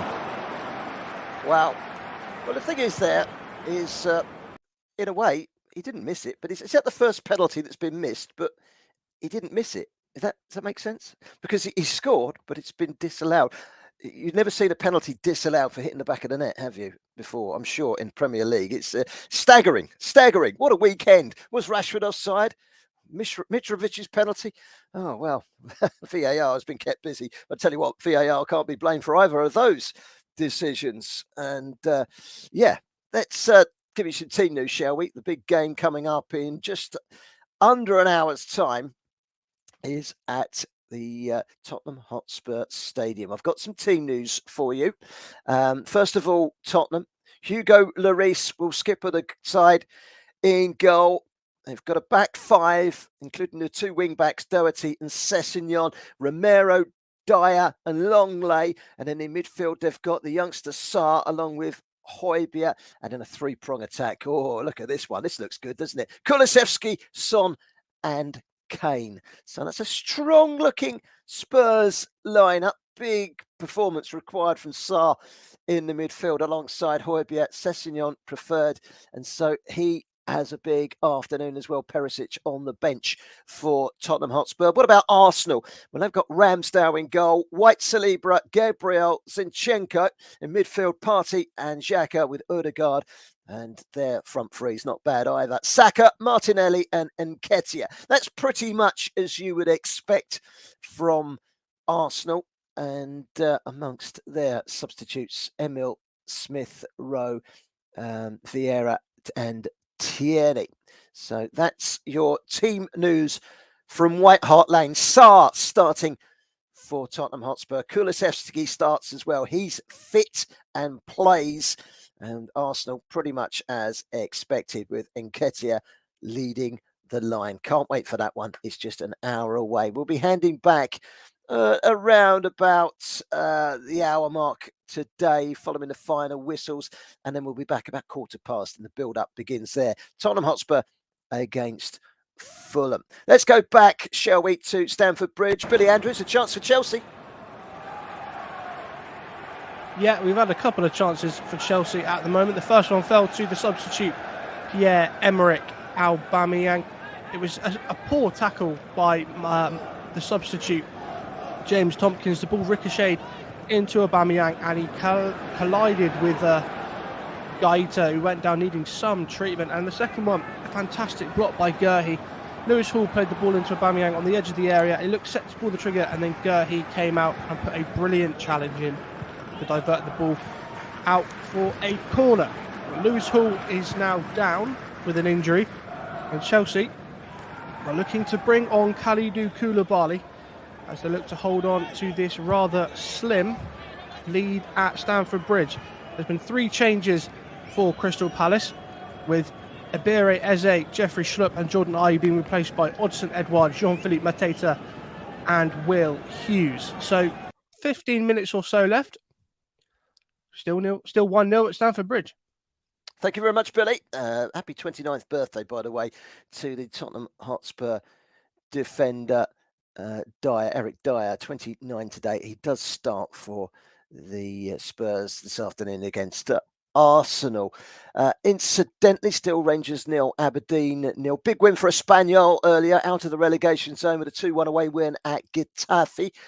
Good win for Espanyol in that game, and still in La Liga in Spain. Almeria are taking on Atletico Madrid this afternoon, and that game is about 20 minutes old, and Angel Correa has scored for Atletico to give them the lead in that game at the wonderfully named Power Horse Stadium. Almeria haven't met Atletico Madrid for 8 years. First meeting in 8 years. Almeria, 4 wins in their last 5 in La Liga. Not the type of form that you can match up with Atletico Madrid, who have only won 1 of their last 5. Let's cross to France. No goals so far in our feature game in Ligue 1. Rennes against Nice, but Leon Jones, Nice have come very close. Yeah, it was a big chance for Nice, and it was 2 of the substitutes linking up together. The winger Bilal Brahimi dribbled past Reims' defence and then pulled it back to the edge of the box for Buonanni, who found himself one-on-one with the keeper. Then Yevan Diouf made a great save down to his right-hand side corner. And then from the corner kick, the header was cleared very easily by Reims. But yeah, that was the first big chance of the half for Nice, and we've only got 10 or so minutes left. So the opportunity for a goal is dwindling away, but hopefully we'll still see one. Reims 0, Nice 0. Thank you very much, Leon. Fortuna Sittard 2, PSV 2 is a result. Manchester United, well, they are wiping the floor at the Leeds Sports Village against Liverpool. It's now Manchester United 5, Liverpool 0 in the Women's Super League, the WSL. Martha Thomas is in on the act with a goal. 5-0 United leading against Liverpool. Good weekend so far for United. If you're a Liverpool fan, not quite such a good weekend, I think it's fair to say. After that 3-0 loss yesterday for your men, your women are losing 5-0 this afternoon. And, well, we've seen plenty of chances in the game between Newcastle and Fulham. Just seen another chance whistle past the post. Jordan Akolite, Newcastle United, very close to taking the lead.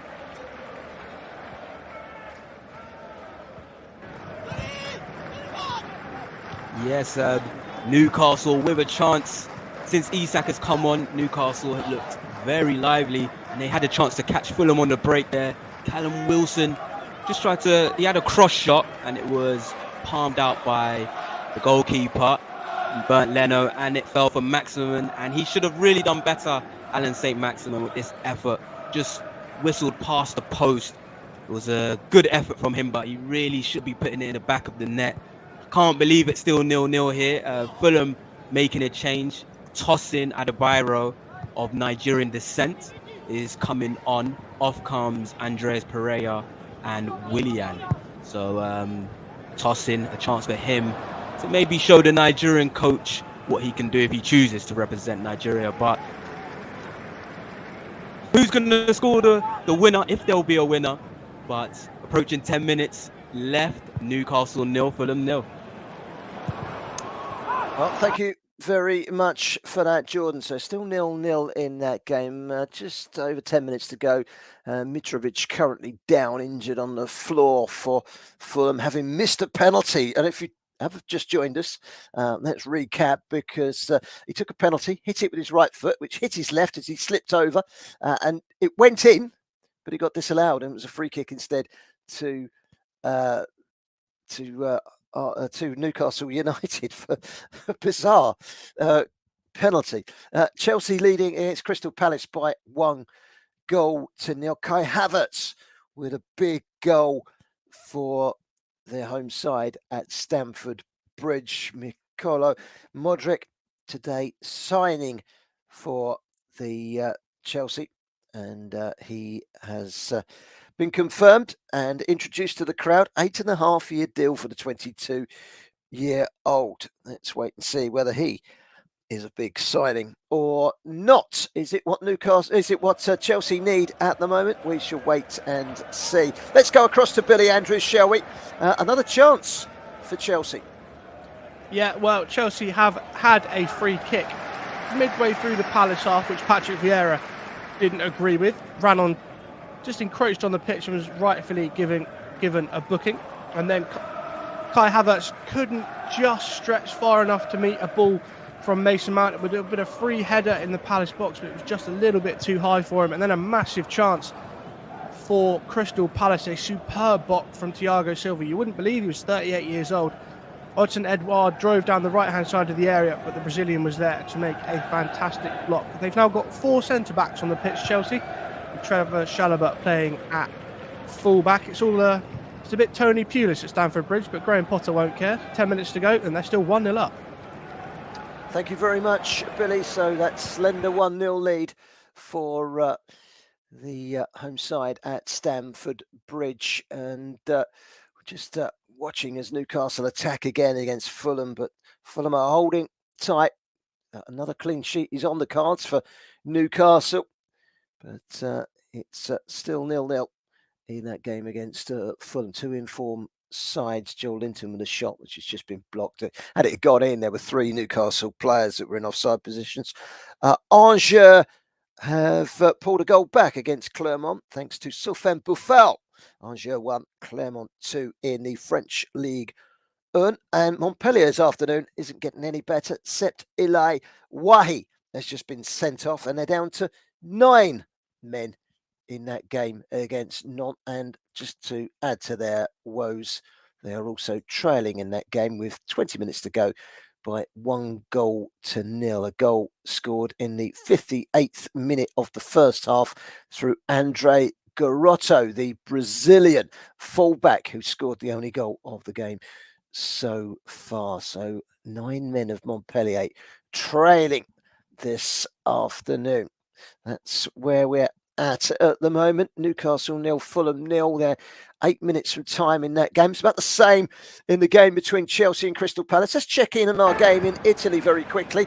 Torino 0, Spezia 1. Any sign of a Torino comeback, Matteo? No sign of a Torino comeback, but there have been signs of Spezia wanting to seal the deal. Spezia actually hit a crossbar earlier on during the game. It's always home, the one who makes everything start. It's a great player, really, and I wouldn't be surprised if Atalanta bought him, as if it's that system perfectly. He managed to find a wonderful run down the right-hand flank, cross it in for Balanzola, who found Kevin Agudelo, another massively underrated youngster who hit the crossbar and couldn't beat Milinkovic-Savic. Milinkovic-Savic, whose brother plays for Lazio, and you might know him as is Sergej Milinkovic-Savic, the wonderful midfielder who is being looked at by many top teams in Europe. And his brother, Vanja Milinkovic-Savic, the goalkeeper, is the reason why Torino haven't conceded another goal, because Balanzola found himself a lot of space inside the penalty box. He only had to bring it home, but didn't manage to do it, as Vanja Milinkovic-Savic produced a wonderful effort to block his shot and save Torino from drowning. Spezia are playing calmly, they're not frustrated. Torino cannot find any space. They need a striker, they don't have one, and it's a stalemate, really. So far, Torino 0, Spezia 1.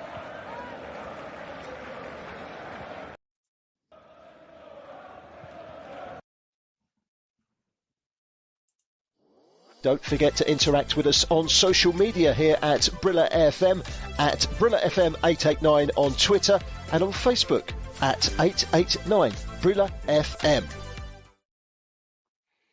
Well, in Scotland, Rangers Celtic final in the League Cup sounds like a good proposition. Celtic won through yesterday.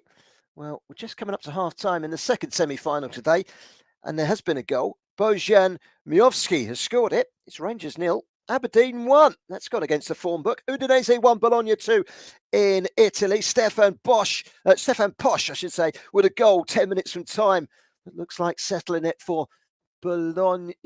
And still 0-0, 5 minutes to go. And Newcastle's Chelsea still just about hanging on. There's been a chance for Nice in the game at Rennes in France. Leon Jones. It was Nicola Pepe with the chance. He let it fly down towards the middle of the goal, but again, Juve makes the save. But just before that, there was a big chance for Rennes, and it's fell to Fowler and Balogun once again, who's had, I think, 3 or 4 big chances in this game. And the Arsenal owner must be wondering what it's going to take to beat Schmeichel today.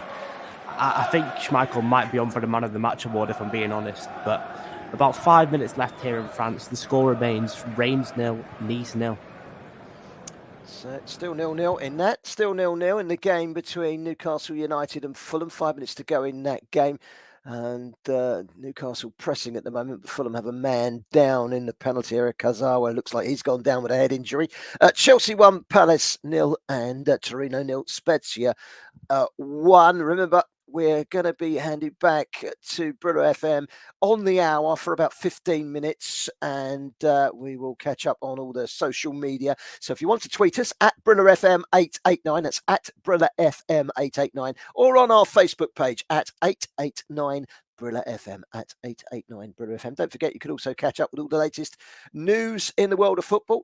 www.brilla.net and click on latest news for all the latest news. Let me just recap on the team news from the Tottenham Hotspur Stadium. Kickoff 45 minutes away.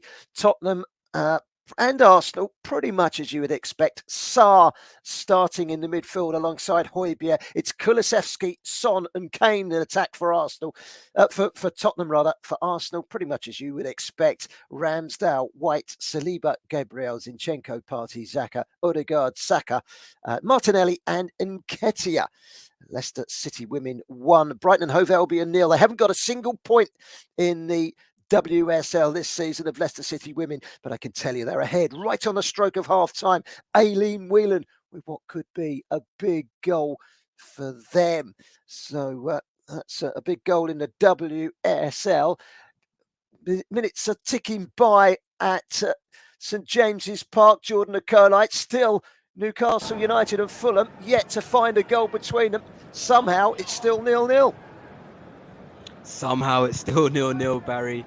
We're approaching the end of the game, and Mitrovic will be looking at himself thinking, how have I not given my team the winner? Like I said, Callum Wilson will also be looking at himself for Newcastle, thinking, how has he not won the game for his side? We might still get a late goal.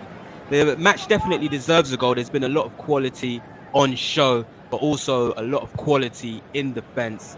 But definitely the highlight of the day will be that Mitrovic penalty. It will be replayed time and time again. It was the worst time to slip, Steven Gerrard-esque, and it was a brilliant opportunity for Fulham to beat Newcastle, to be the only team, the second team to beat Newcastle this season. But it looked history and go on to have 5 clean sheets in a row. Amazing from Eddie Howe. But there's still time yet, and we approach the last few minutes of the game. Newcastle 0, Fulham 0. Into the last 2 minutes at St James's Park. Not too long to go for Chelsea to hold on. It's all about picking up 3 points, surely, isn't it, Billy Andrews? It is indeed, and Graham Potter's just made 2 changes to see that through. Ziyech and Havertz come off for Kovacic, and as Pillar Quater. I think that 5 centre-backs on the pitch for Chelsea now. So defensive, definitely. And a few heads in Palace just starting to go as Conor Gallagher, before a Palace corner, decided to lay on the ground. He didn't seem to be injured. There was no one around him. And Mark Gurhey and Wilfred Zaha run across to yank him up. They all got a bit fiery before Mark Gurhey was booked by the referee. There will be 7 minutes of added time as Crystal Palace win a free kick. Zaha fouled by Jorginho. 7 minutes of added time to go. Still 1-0 to Chelsea. They're hanging on here.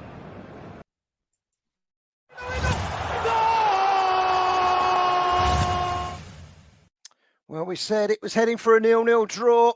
We said that Mitrovic's penalty, you'll be looking at it over and over and over again. He might just regret that a little bit more now, because in the 89th minute, Newcastle United have taken the lead. Newcastle United 1, Fulham 0. It's a late goal, and St James's Park has just exploded into life.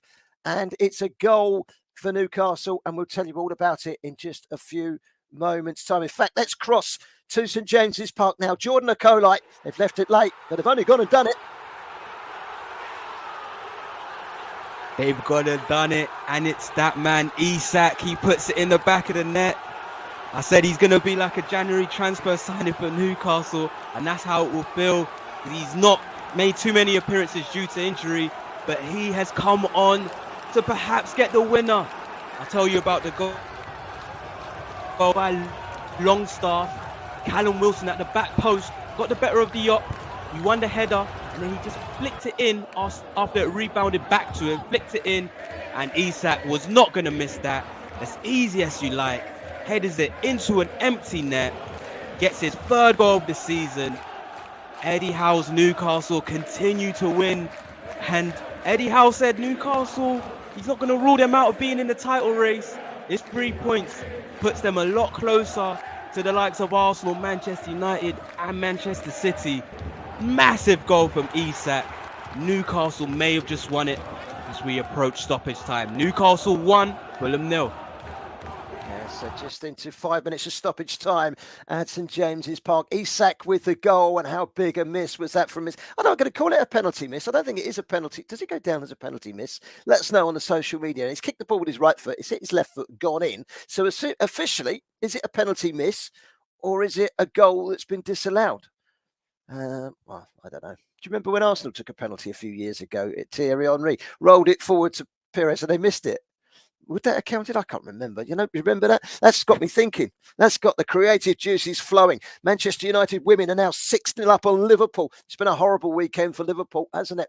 And they are 6-0 down. Rachel Williams with a goal 6 minutes from time. Alexander Isak looks to have won it for Newcastle, and that just cements their place in the top of the Premier League, the top 4, Champions League football at St James's Park. That would be a place to behold, wouldn't it? St James's Park for Champions League football next season. And it's very, very possible at the moment. It's Chelsea 1 and it's Crystal Palace 0. And they're into stoppage time in that game as well. Just to remind you, we go back to the Brilla FM studios at 5 o'clock, 6 o'clock, 5 o'clock UK time, 6 o'clock over in Nigeria for 15, 20 minutes. We'll be back at 20 past for the build-up of Tottenham Hotspur against Arsenal, and that's coming up very, very shortly. 5 minutes of injury time played already at Stamford Bridge. 3 minutes of the 5 minutes added on have been played so far. Newcastle holding out for a victory, and Fulham can't quite believe that they've gone behind, having missed a penalty. Well, they didn't miss a penalty. Is it a missed penalty? Can someone tell us on the social media? Let us know on the hour when we passed back, of course, to FJ. Is it a missed penalty or is it just a disallowed goal? Not that it matters. The score will stay the same.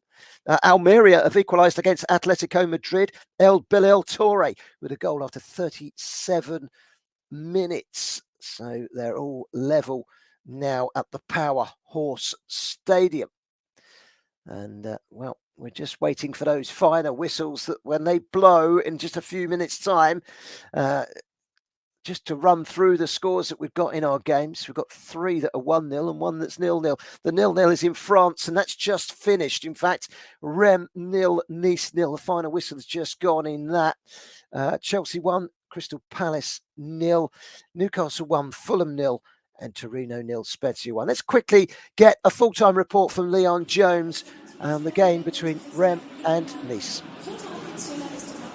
Yeah, it has finished 0-0 here at Rem, and although there was no goals, it was quite an interesting game. Rem striker Fowler and Balogun must be wondering how he hasn't scored though, as Kasper Schmeichel denied him right at the start of the game and then about halfway through the second half.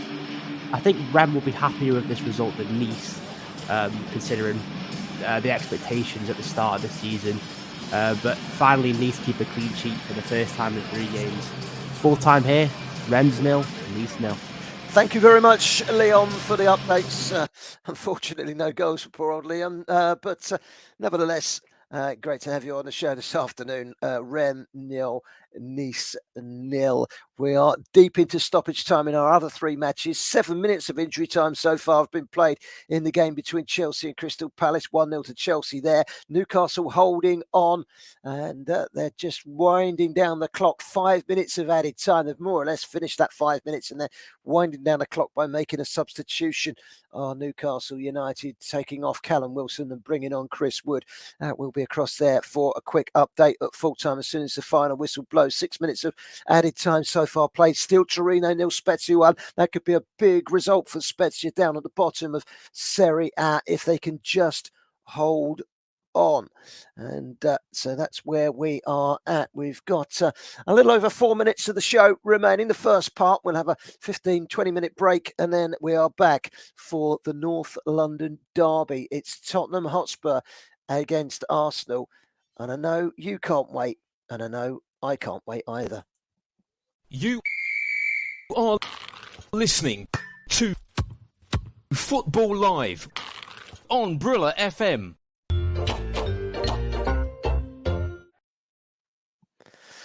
Well, let's cross to Italy, shall we? Just quickly, Matteo Ligori, Spezia still holding out 1-0. But it sounds like it's all kicking off there, isn't it? Yeah, the game is about to end, to be fair. They've given 5 minutes of stoppage time and they've already played 6. So I'm guessing the next action is going to be the last one. But Jan Karamo and Nicolau had something to tell to each other way too aggressively, and the referee had to intervene and book the 2 of them. Ethan Ampadu calmed everything down by hugging Karamo and by calming the Torino player down. So a nervous afternoon here in Torino for the home side, who have just officially lost as the referee whistles for 3 times. Torino loses 1-0 to Spezia in a huge upset, which basically dooms Sampdoria, Verona and Cremonese for relegation. Thank you very much, Matteo. Thank you very much for your reporting this afternoon. Let's cross quickly to Stamford Bridge. The final whistle has gone. Is it victory, Billy Andrews, for Chelsea? It is a victory, a much-needed victory for Chelsea at Stamford Bridge over Crystal Palace. The goal coming after 64 minutes through Kai Havertz on a day where they introduced the Stamford Bridge faithful to new signing Mykhailo Mudryk. How good he will be and how he will change this Chelsea side is yet to remain. But Chelsea with a valuable 3 points. They're still in 10th place, but they're now level on points with Liverpool. And some Chelsea fans to cheer at a football game finished at Stamford Bridge 1-0 Chelsea. Thank you very much for your updates there, Billy. You are a lucky charm for you Chelsea fans. Billy Andrews presiding over a 1-0 victory this afternoon. Let's quickly go to St James's Park. The full-time whistle has gone. Jordan Akonite. Full-time whistle has gone, Barry, and Newcastle have won it. This 3 points pushes Newcastle up to third place. They climb above Manchester United and perhaps are still in the title race. Newcastle's unbeaten run at home continues. They break their club history and have 5 clean sheets in a row. It's a fantastic day if you're a Newcastle fan. It's not great if you're Mitrovic, and it's not great if you're a Fulham fan. Massive win for Newcastle at St James's Park. Isak with the winner. Assist from Callum Wilson. 3 points, and Newcastle 1, Fulham 0.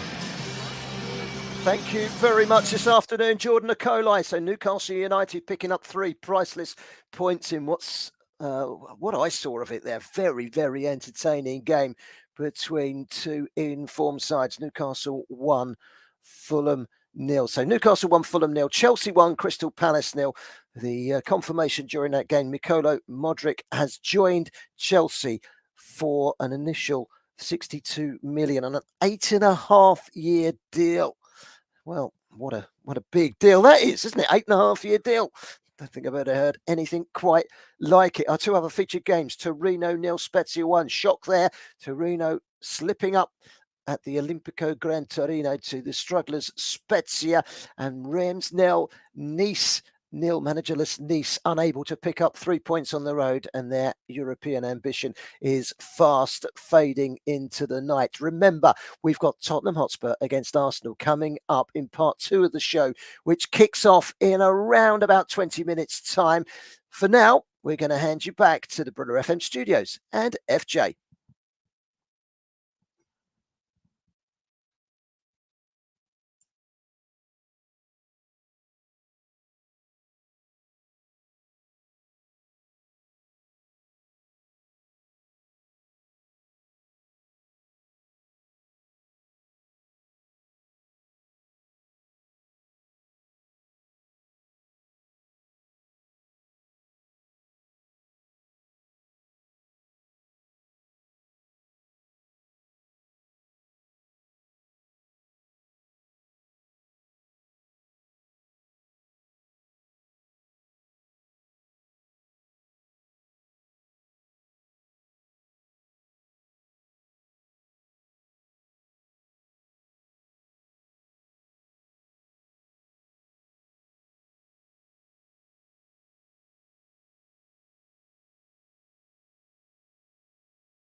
You are listening to Football Live on Brilla FM with Barry Swain.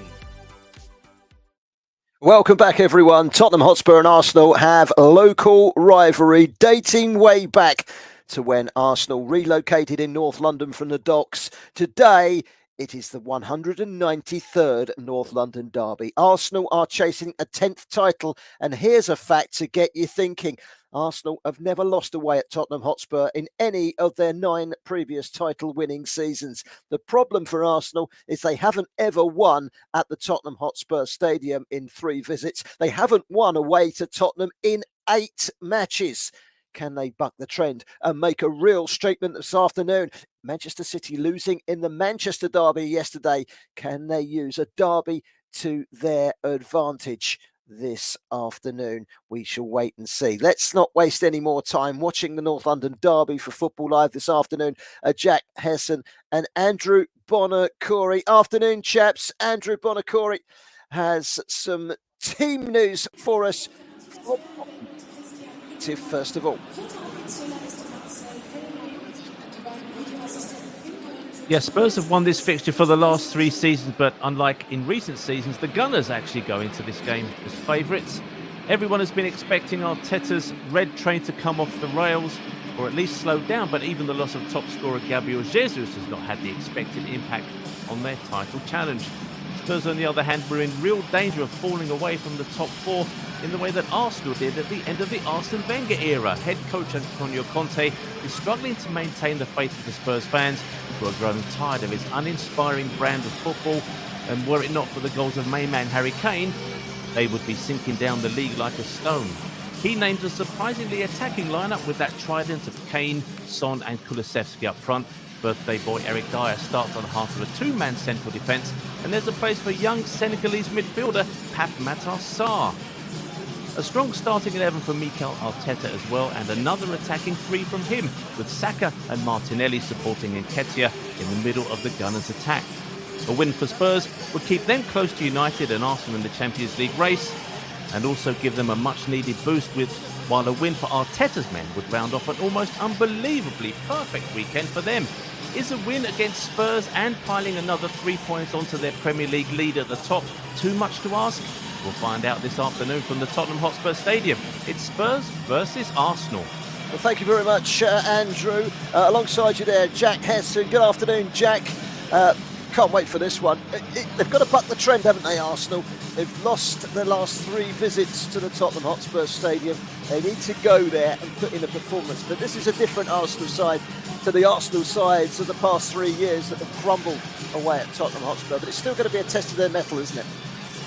Yeah, very good afternoon, Barry, and exactly as you said there, this is a completely different Arsenal side from the one that has lost the previous 3 occasions at the Tottenham Hotspur Stadium, and it's an Arsenal side who could potentially go 8 points clear at the top of the Premier League after this afternoon. It's understated just how important this game is for Arsenal, with important fixtures coming up, still to play Manchester City twice as well.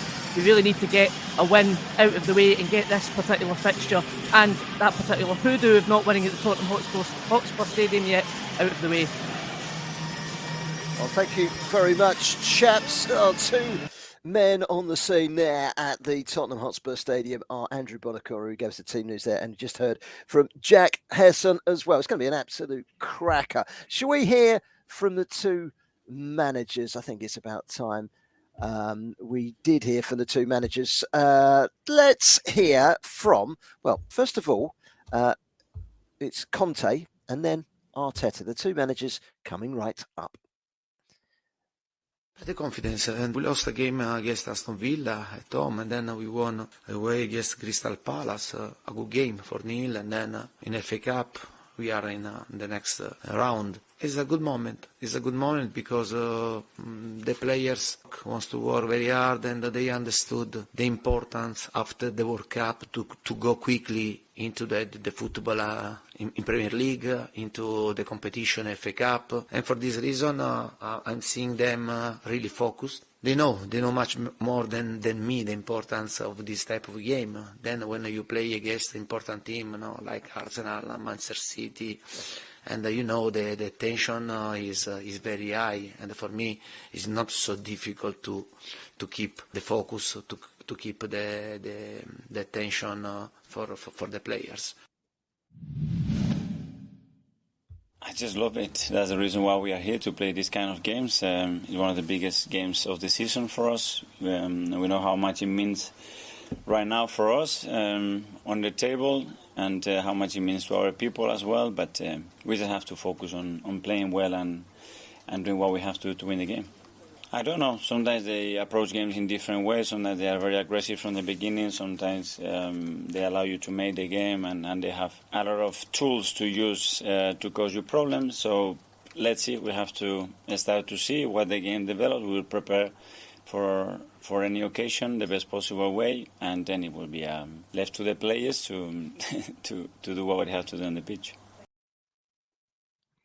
That was Mikel Arteta. Before that, you heard Antonio Conte. The two sets of players are out on the pitch, and we will be stepping away from the Premier League just for a second, but we will return in just a moment's time. We're also putting our attentions the way of the Netherlands today and the Eredivisie, a game that we are featuring already has a goal. It kicked off a little bit earlier. It's Groningen against Feyenoord. To be absolutely correct, there's been 2 goals. And, well, let's cross over, shall we, to the Euroburg Stadium. And Martin DF, it's been a lively start for the league leaders who have the lead. It has indeed. Feyenoord stretching their lead at the top of the Eredivisie table as things stand. 2 very good goals it has been so far. The first goal comes from the right-hand side. Ball played into the box, and Pai Hao nods it home. The second, built from the left-hand side. Pai Hao this time making the assist. Plays it to Kochu on the edge of the box, and he curls one delightfully into the bottom left corner. No chance for the goalkeeper. 2 very good goals, and Groningen are in serious trouble in this game, as they are in the league table. 12 points is all they've amassed this season. They are just outside of the relegation places at the moment, purely on goal difference ahead of 2 teams. So very tight for them at the bottom. Feyenoord doing very well at the top. As things stand, 2-0 here. Feyenoord in the lead. Thank you very much, Martin. Now, Atalanta have been relying on Ademola Lookman rather heavily for goals this season. The Nigerian international has scored 7 so far this season in Serie A. Salernitana are the visitors to the Gewiss Stadion. Watching this one and making his Football League debut this afternoon is Ash Sandyfoot. Good afternoon to you, Ash.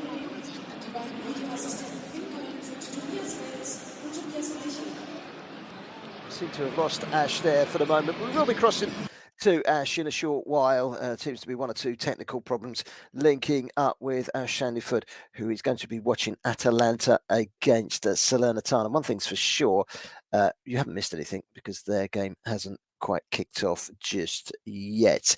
That's the game coming up, and it's Atalanta against Salernitana. They kick off 6 o'clock Nigerian time, so there's another half an hour before kick-off, so we've got plenty of time to get those technical problems ironed out. Minutes per goal in the Premier League this season: Harry Kane 107 minutes per goal, Erling Haaland 67 per goal. Now, Erling Haaland had his taste of derby action yesterday and fired a blank.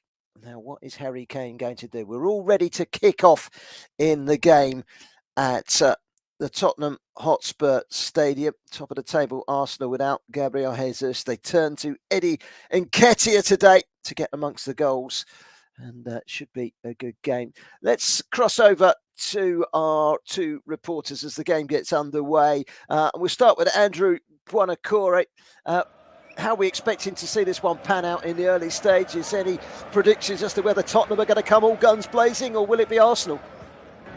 Well, Barry, you would probably expect that Arsenal will start the stronger, and if there's one thing that has been very predictable about Spurs is that they have been very, very quiet, very sluggish in the first half and really exploded into life in the second half. Arsenal, the exact opposite, starting games brightly with their young forward line. So if it goes to form, if it goes to what we've seen in the history of this season so far, Arsenal will dominate. But Spurs look like they've started with a very attacking front line. You just want to believe that Antonio Conte is going to try and take this game to Arsenal rather than sit back and try and hit Arsenal on the counter. So we'll see. If there's one thing we know about North London derbies, so often one team goes in heavily favoured, and it's often that team that ends up losing. So we'll just have to see how this pans out, but it would be nice to see Arsenal at least try to take the game. Spurs try to take the game to Arsenal in the first half. Right, just over a minute gone at the Tottenham Hotspur Stadium. It's Spurs 0, Arsenal 0. Rangers have equalised in the Scottish League Cup semi-final. The Celtic Rangers final is still on. Ryan Jack with the equaliser just after the hour mark. Rangers 1, Aberdeen 1. Monaco have raced into a 3-1 lead after just 21 minutes at home to Ajaccio this afternoon. A game full of goals at the Stade Louis II. And Wissam Ben Yedder has scored the third to add to Mohamed Youssef Belali's goal, which made it 2-1. He scored for Ajaccio. This after Monaco had raced into a 2-goal lead. Axel Dizazi after just 2 minutes, and then Crepin Diatta for the home side. It's 3-1 now, and certainly no shortage of goals in that game. Let's cross, shall we, to the Tottenham Hotspur Stadium again and speak to Jack Hesson. Jack, from an Arsenal point of view, it's a golden opportunity, isn't it? This next week might well define their season. They've got Manchester City to play 3 times. Let's put that to one side. Next week at home, you'll hear it right here on Football Live, against Manchester United at the Emirates. But today, Spurs away. If they could pick up 4, 6 points, whatever, from those 2 games, they put themselves in an incredibly good situation at the top of the tree. You know, it's all over to them. Can they handle the pressure is the big question. Well, above all else, a win today puts it into their own hands. They'll be 8 points clear. They'll still have to play Manchester City twice, but even if Manchester City win those 2 games, they'll still be top of the league. So essentially this game today is about putting the title into their own destiny and pushing on from there. They play Manchester United next week, the only team so far who have defeated them this season.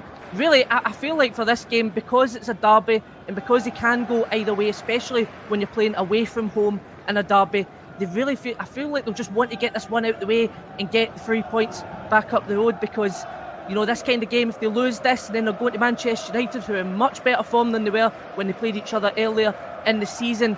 It could start to tighten the gap a bit if that is the case. So there is a lot of pressure on Arsenal to actually go and get the win, I think, this afternoon.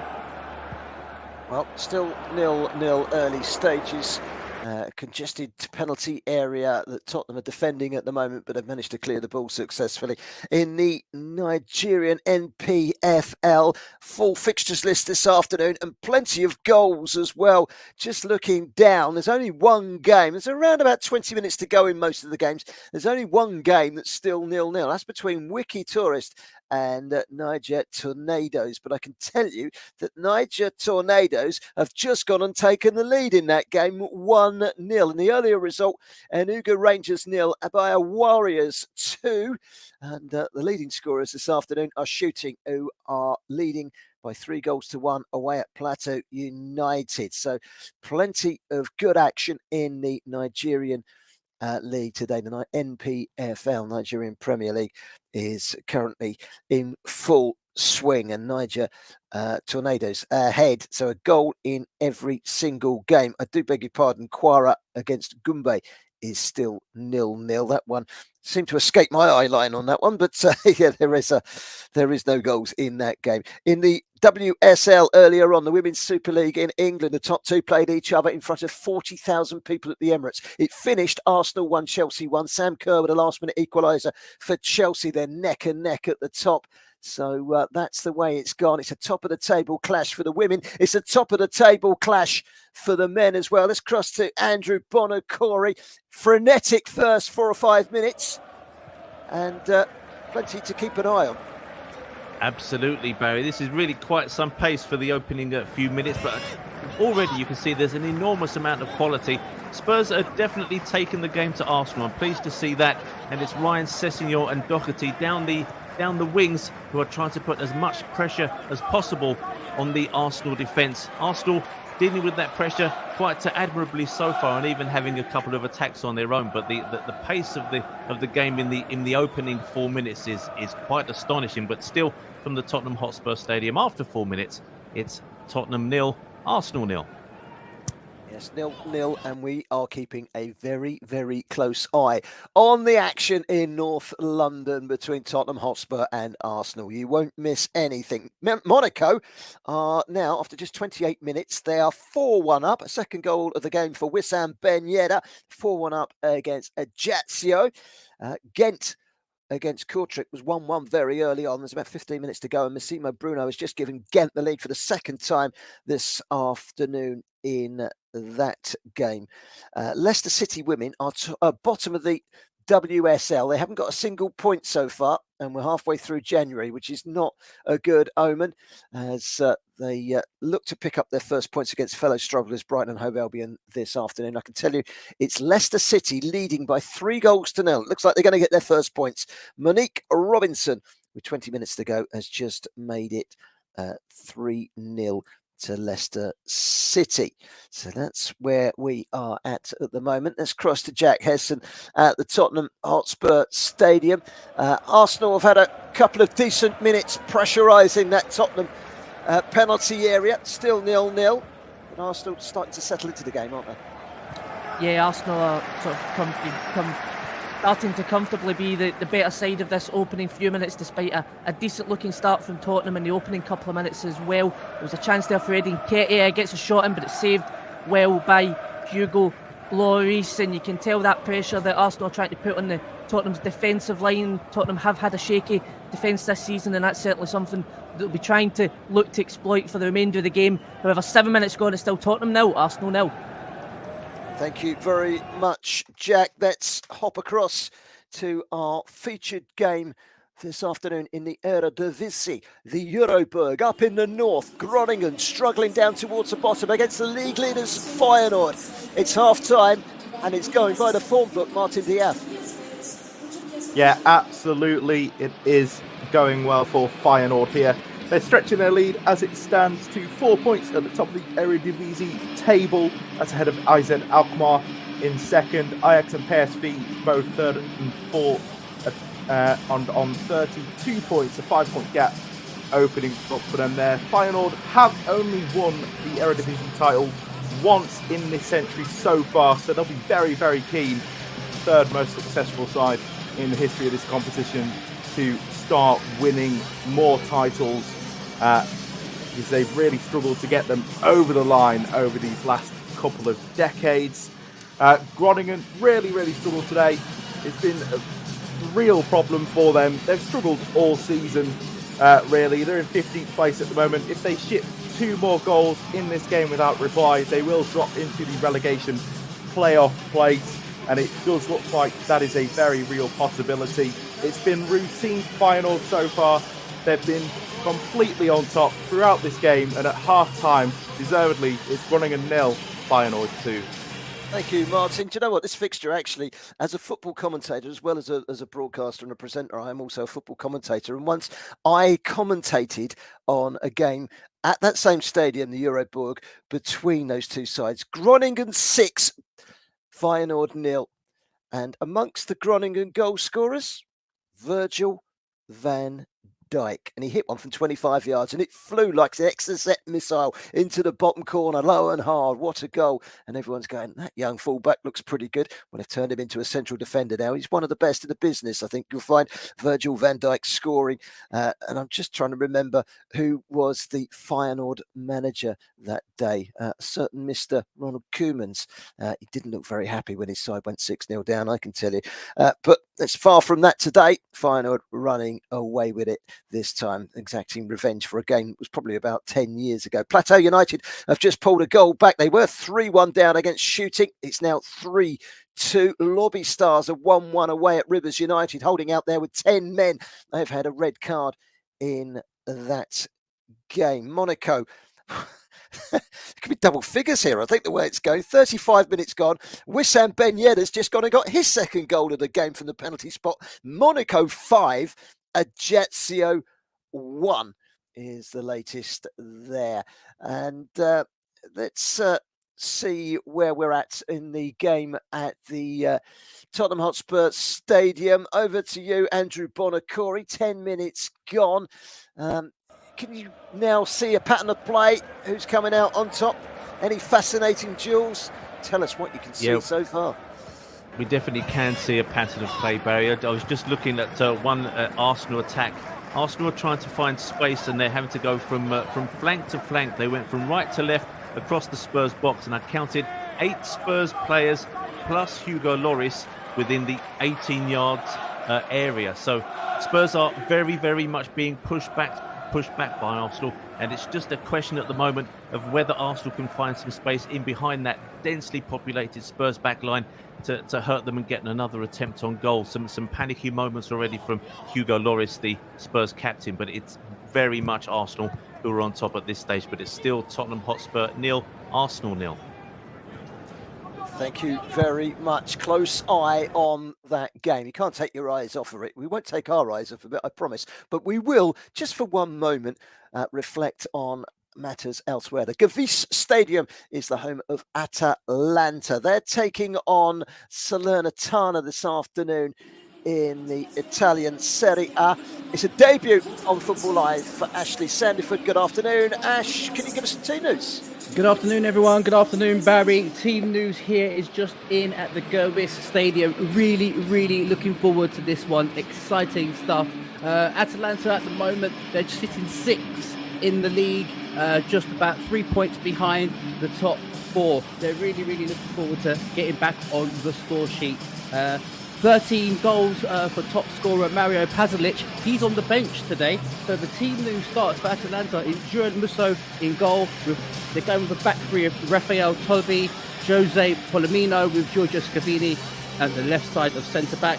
The veteran Davide Zabacosta, the ex-Chelsea right wing-back, with Martin de Roon, the ex-Middlesbrough central midfielder, with Tian Kupermeirs and Matteo Ruggeri at left wing-back. Also, we've got the Nigerian international with 6 caps, now plays for Atalanta, had a storming start so far in the Serie A league with 7 goals in his first 16 games for Atalanta. He'll play out on the right-hand side with Rasmus Højlund down the middle and Jeremy Boga outside of the left. As for Salernitana, they will go with their new veteran goalkeeper playing his 3rd game of the season for Salernitana, coming from Club Athletic in Mexico. 134 caps for Ochoa, the goalkeeper for Salernitana. So he starts in goal with Lorenzo Pirola, Federico Fazio, with Matteo Lovato, 3 at the back, going like for like with Atalanta, with Domagoj Radaric, the Croatian at left wing back, with Antonio Candreva, the 35-year-old veteran Italian, will play at right wing back, with Lassana Koulibaly and Kavinga in the central midfield. Tony Vilhena scored in the last game against Torino with a great left-footed strike, bottom corner. Keeper had no chance as they played really well in the second half. Pretty poor in the first half, Salernitana, in that last game against Torino, with Boulay Dai and Christoph Piatek up front. Here at the Gewiss Stadium, Atalanta versus Salernitana.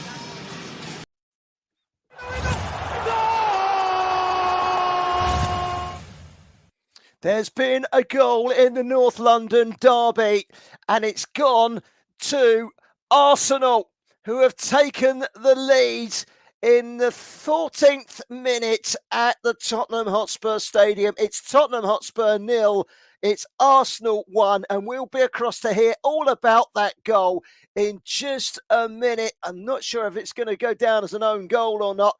Jack Hesson will be on hand as soon as he's able to tell us what's happened in that game.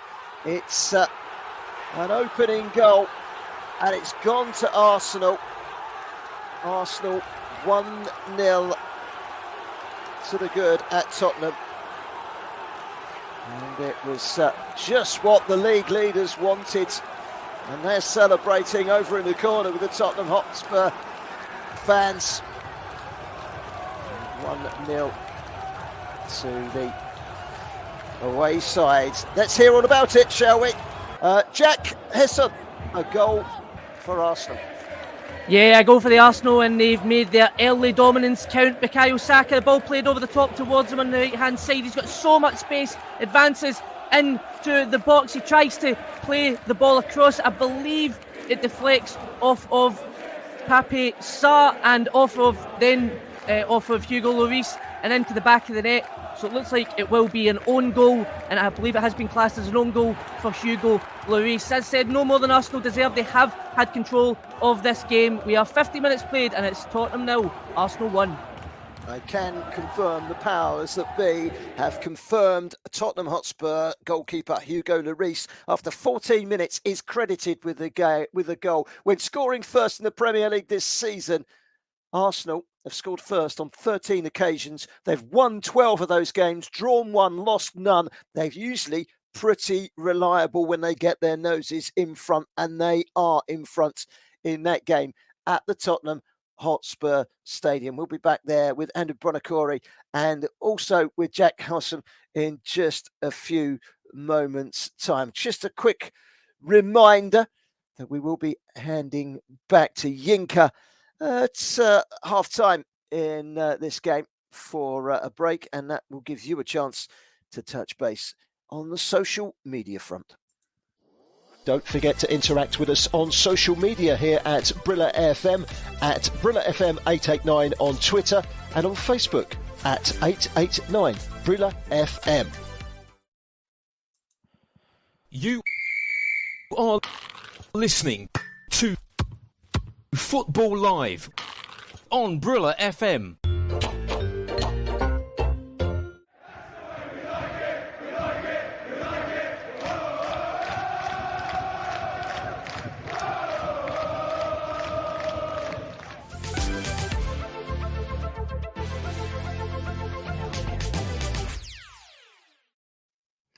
Well, my producer John has just reliably informed me that the highest goal-scoring game in French football history was Sochaux 12, Valenciennes 1 on the 1st of July. What were you doing playing football on the 1st of July, 1935? I thought the season started in August. 1st of July?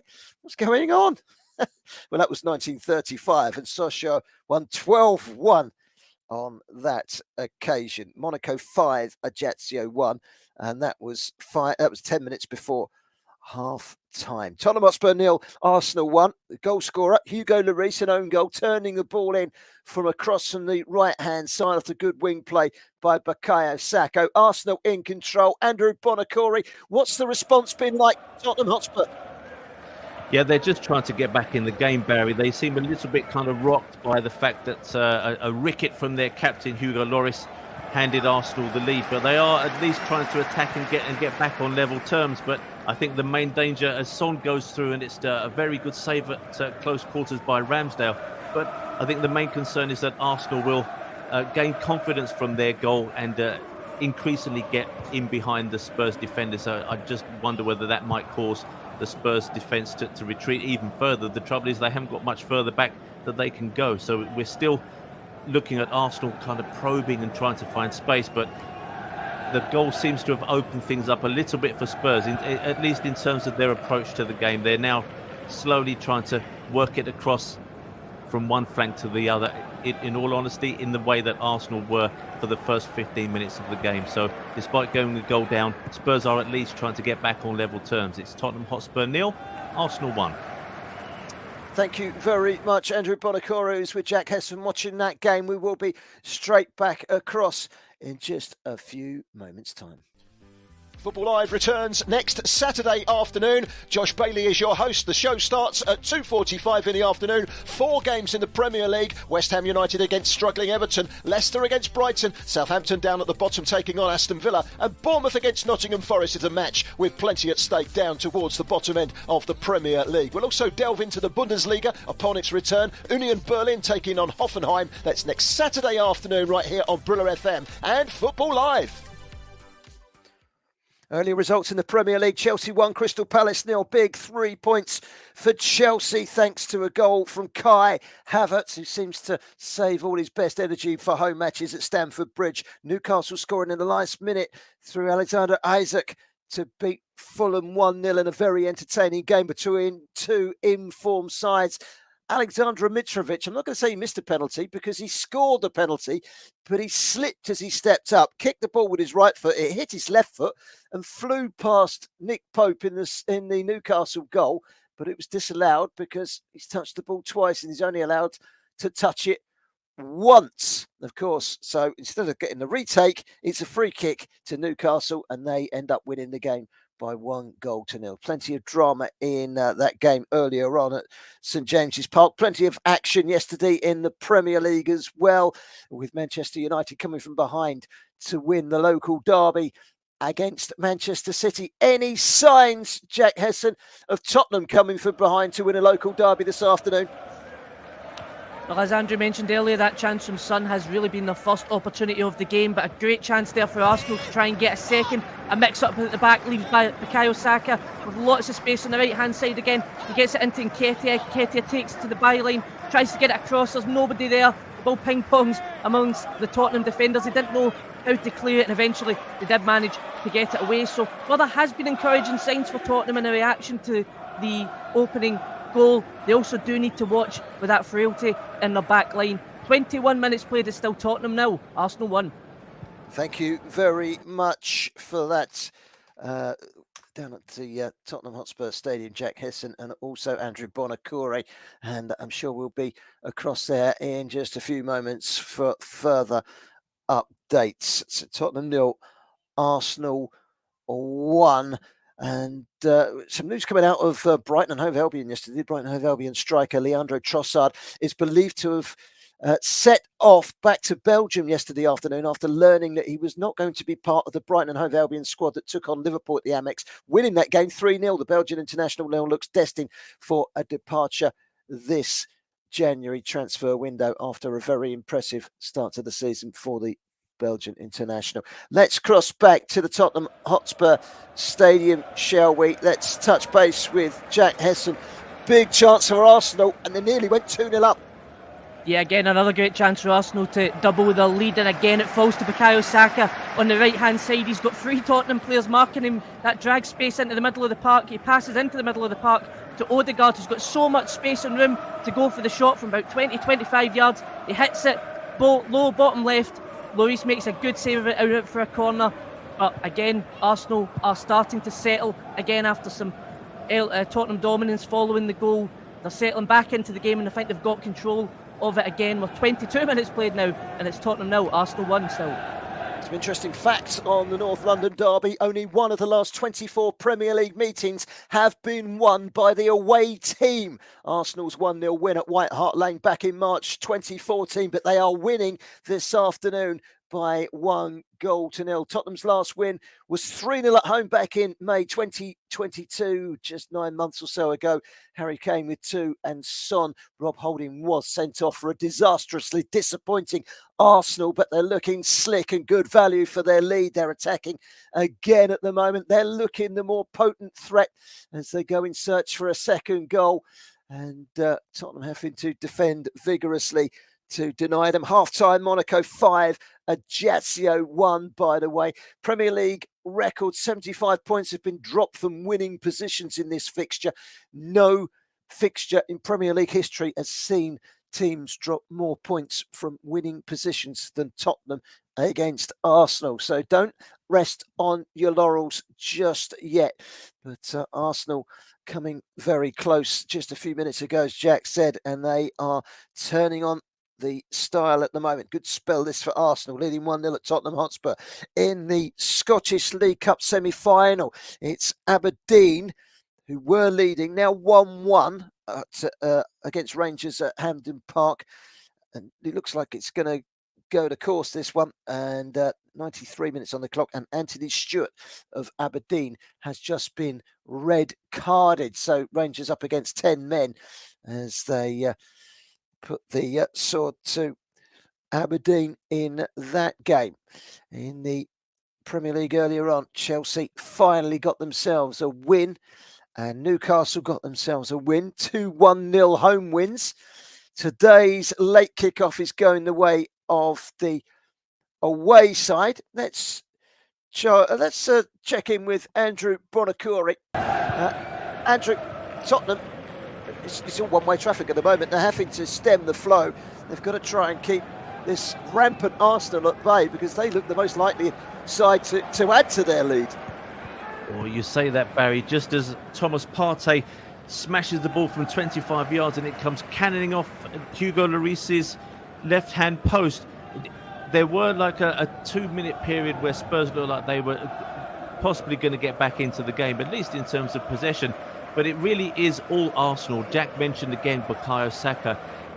Tottenham's primary attacking threat is Ryan Sessegnon. He's obviously been instructed to bomb on down that Spurs left as much as he can, but he's leaving so much space behind him, and Saka is absolutely perfectly taking advantage of that. And once Saka gets the ball, they're looking to shift the ball into midfield where Spurs are scrambling to cover the gaps. It's far more attractive football from Arsenal than it is from Spurs. Spurs look as if they're just trying to play long balls through the channels, whereas Arsenal are trying to pull the Spurs defence across and make those spaces for the midfielders to run onto. Thomas Partey, as I said, hitting the post from a good 25 yards. It could be 3-0, but so far from the Tottenham Hotspur Stadium, it's only Tottenham Hotspur 0, Arsenal 1. You are listening to Football Live on Brilla FM.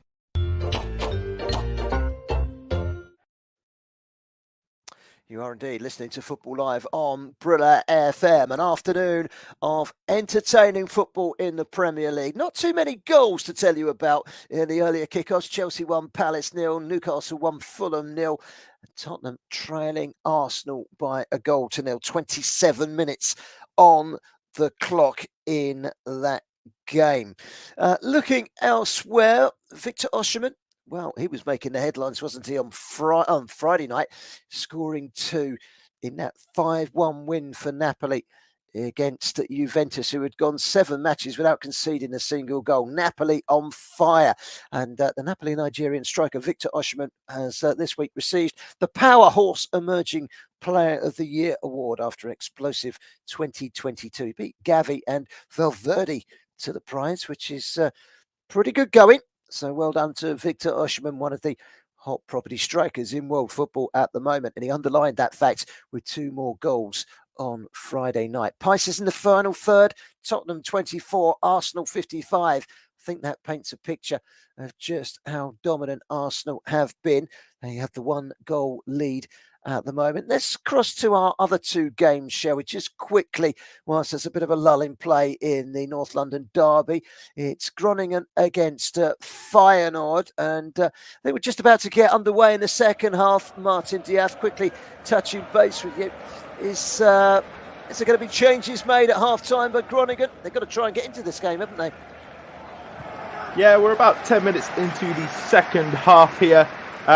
Nothing significant so far in this half. Feyenoord still completely in control, really.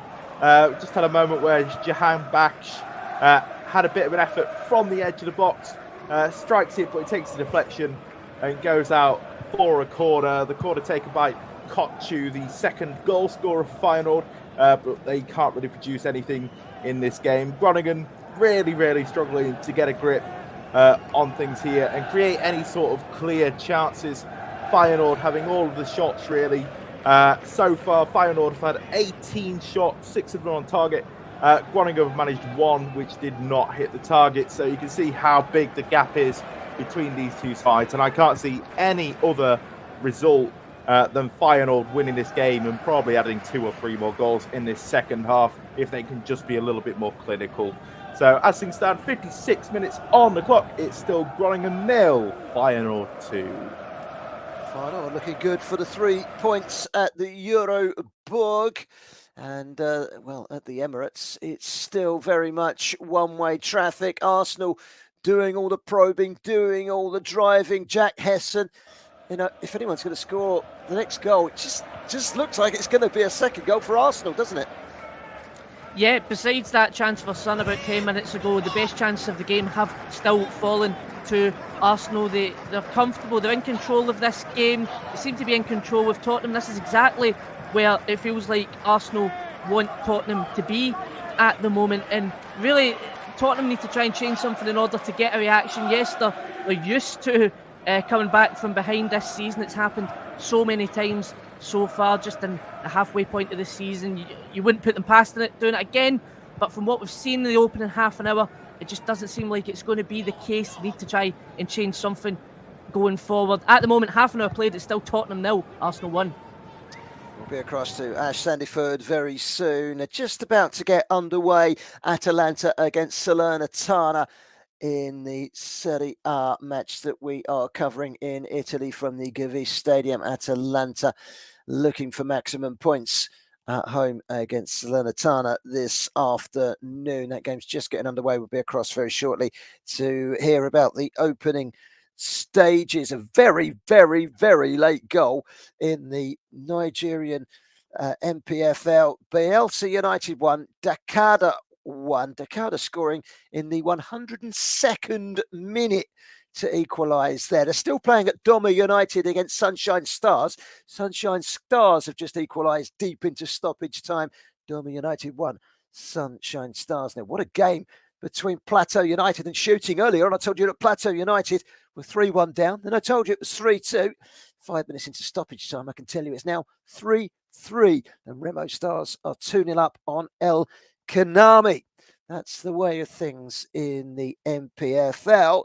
In the Women's Super League, congratulations to Leicester City. First points on the board. They're still bottom, but they've beaten Brighton and Hove Albion this afternoon by 3-0 at the King Power to get on the board, and they'll be delighted with that. Gives them a fighting chance of perhaps staying up this season in only their second season in the WSL.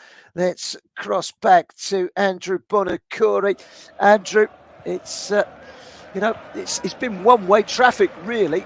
The first goal went to Arsenal, and Arsenal have been in control of the game ever since, haven't they?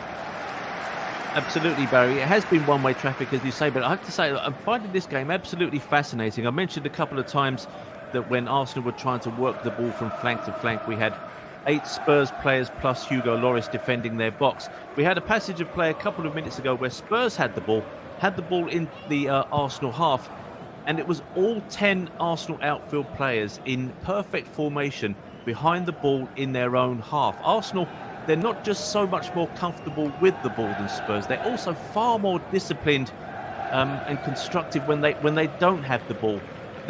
If every single player on the Arsenal side seems to know exactly where their job is, but you look at Spurs and they seem so much more ragged than Arsenal.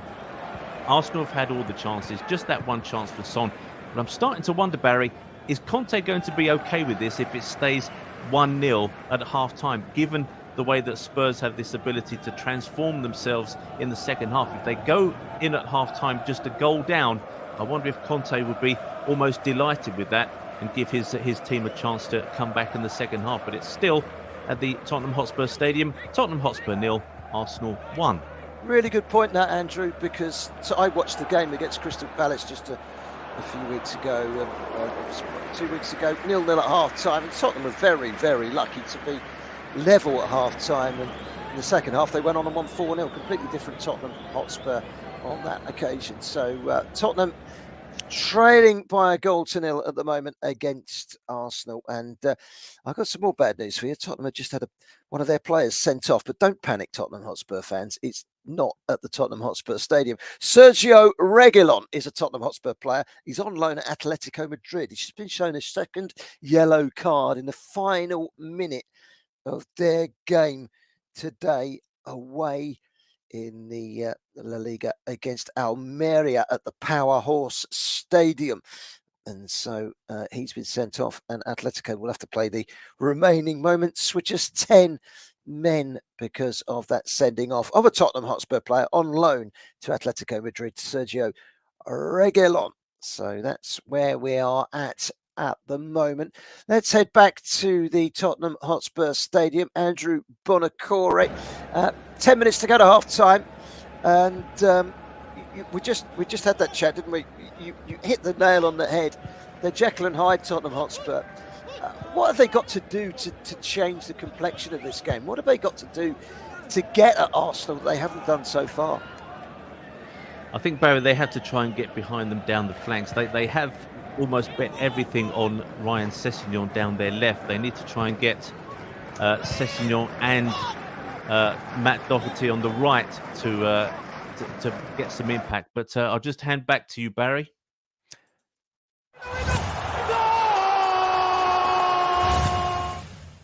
Well, we're just asking the question, what have Tottenham Hotspur got to do to get back into this game?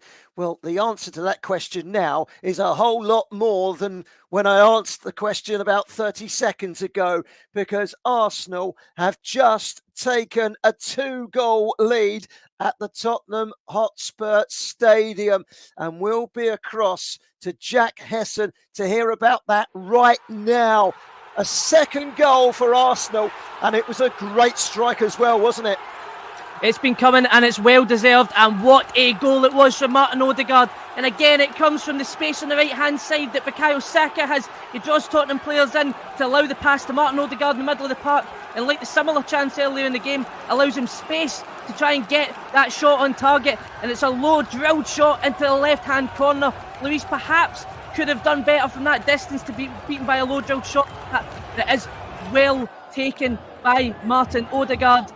This is the exact thing that Antonio Conte wouldn't have wanted to happen, going 2 goals down, 36 minutes played. It's Tottenham 0, Arsenal 2. Wow. Not good news for Tottenham Hotspur. 2-0 down at home against Arsenal with just 37 minutes on the clock, and they've got some thinking to do. They're going to have to play the Jekyll and Hyde card, something special in the second half. They need to turn this around. If they can get the next goal, who knows? But at the moment, it's looking like Arsenal are going to wipe the floor. I remember back in the early 80s, I think it was late 70s, early 80s, before I was born, obviously. But Arsenal won 5-0 at Tottenham once. I seem to recall Liam Brady scoring, so you're probably talking late 70s. And at the moment, it's looking like the game is edging that way. Let's turn our attentions to one of the other games that we have got covered on the show. By the way, earlier on today, Leon Jones made his debut on the show. Poor old Liam, Ream 0, Nice 0, didn't have a goal. Today, Ash Sandiford is making his debut. He hasn't even had 10 minutes of his game, but I can tell you one thing, he's got one of these coming his way right now.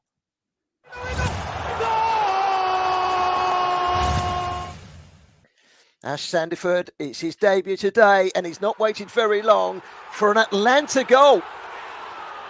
Barry, what an absolute deflection this one was. It was a great build-up play from Atalanta. They've really dominated the first 5-6 minutes of the game. They've kept the ball really well. Tolly on the right-hand side is really orchestrating everything. He's really getting things into the midfield. Martin de Roon, the former Middlesbrough central midfielder, really popping the ball around nicely. And it's Jeremy Boga with the goal. He struck it from just outside the edge of the 18-yard box. It's just deflected. Keeper had absolute no chance in hell. And it's 1-0 to Atalanta. And so far, I think Salernitana really now just slowly starting to get themselves into the game. I think it's kind of hurried them up now, and they're now really feeling that they really need to get that first win since back in October the 30th, Salernitana. That was their last win, about 7 to 8 games ago. So they really, really need to start kicking on, because being 15th in the league, they don't want to be back in the position that they were last season. And on the last game of the season, they managed to stay up just by that 1 point in their second season in Serie A. So, 7 minutes gone, Atalanta 1, Salernitana 0. Atalanta scoring through Jeremy Boga, who started his career with Chelsea, came through the ranks and made 1 appearance before being loaned out to the likes of Rennes in France and Granada in Spain. Had a quick spell at Birmingham as well, Sassuolo, and now Atalanta, the Ivory Coast international, scoring his first goal of the season to give Atalanta the perfect start inside the opening 10 minutes at the Gewiss Stadium. Let's head back to the Tottenham Hotspur Stadium. I'm just having a look on my screen, and there's a forlorn figure called Antonio Conte staring into space at the moment, wondering for the life of him how he's going to manage to turn this one down and turn this one around. Inside a 2-0 down, Arsenal still attacking relentlessly. 33-1 Spurs, and well, turning to you at the Tottenham Hotspur Stadium, Andrew Bonacore. it's not looking good for Tottenham at the moment, is it? Absolutely not, Baron. You mentioned Antonio Conte wondering what he has to do. I wonder what some of the Spurs fans are going to do at half-time. Do you try and beat the traffic and have just give up on the game and concede defeat, or do you try and rally behind your team and try and urge them on to some kind of spirited comeback in the second half? Conte really, he's known in Italy for being an excellent coach, but his tactics with this Spurs team really I find quite baffling. He's got a great deal of talent at his disposal, and it's almost like he chooses not to use them. He might be trying to get his excuses in already and wondering, how do I word again that I need more players without making it sound like I'm criticising the board. But, he's there to coach, and he's got to turn this game around. Spurs undoubtedly have the quality in terms of their personnel, but Arsenal just look so good. They're so good with the ball. And at the moment, as I said a few minutes ago, they're running Spurs ragged, and they're making Spurs look like a very, very average team. And it's purely down to Conte and the leaders in the dressing room like Lloris and Kane to turn this around. But it's Tottenham Hotspur 0, Arsenal 2. Kemal Rufus scored for Rangers. They're 2-1 up on Aberdeen in extra time in the Scottish League Cup semi-final. And that Rangers-Celtic final is looking likely now. 10 men of Aberdeen behind. Well, we've told you about the goal for Atalanta, and Ash Sandiford seems to have brought a magical sprinkle of dust with goals all about it to the show this afternoon, because no sooner had Atalanta taken the lead, the Salernitana have found a way back into the game. Ash Sandiford, tell us about the equaliser.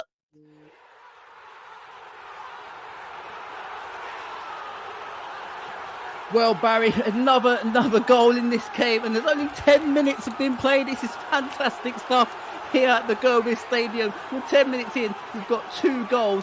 It's against the run of play, to be honest with you, Barry. I've got Atalanta players really pressing for that second goal, and they had a great chance from Rasmus Højlund. He just fired it against the goalkeeper. The goalkeeper didn't really know what he was doing with it. It came out, went out for a goal kick in the end, and then as a break of play, they've hoofed it up the pitch to Salernitana, and I think it was Christian Piatek just with the flick on.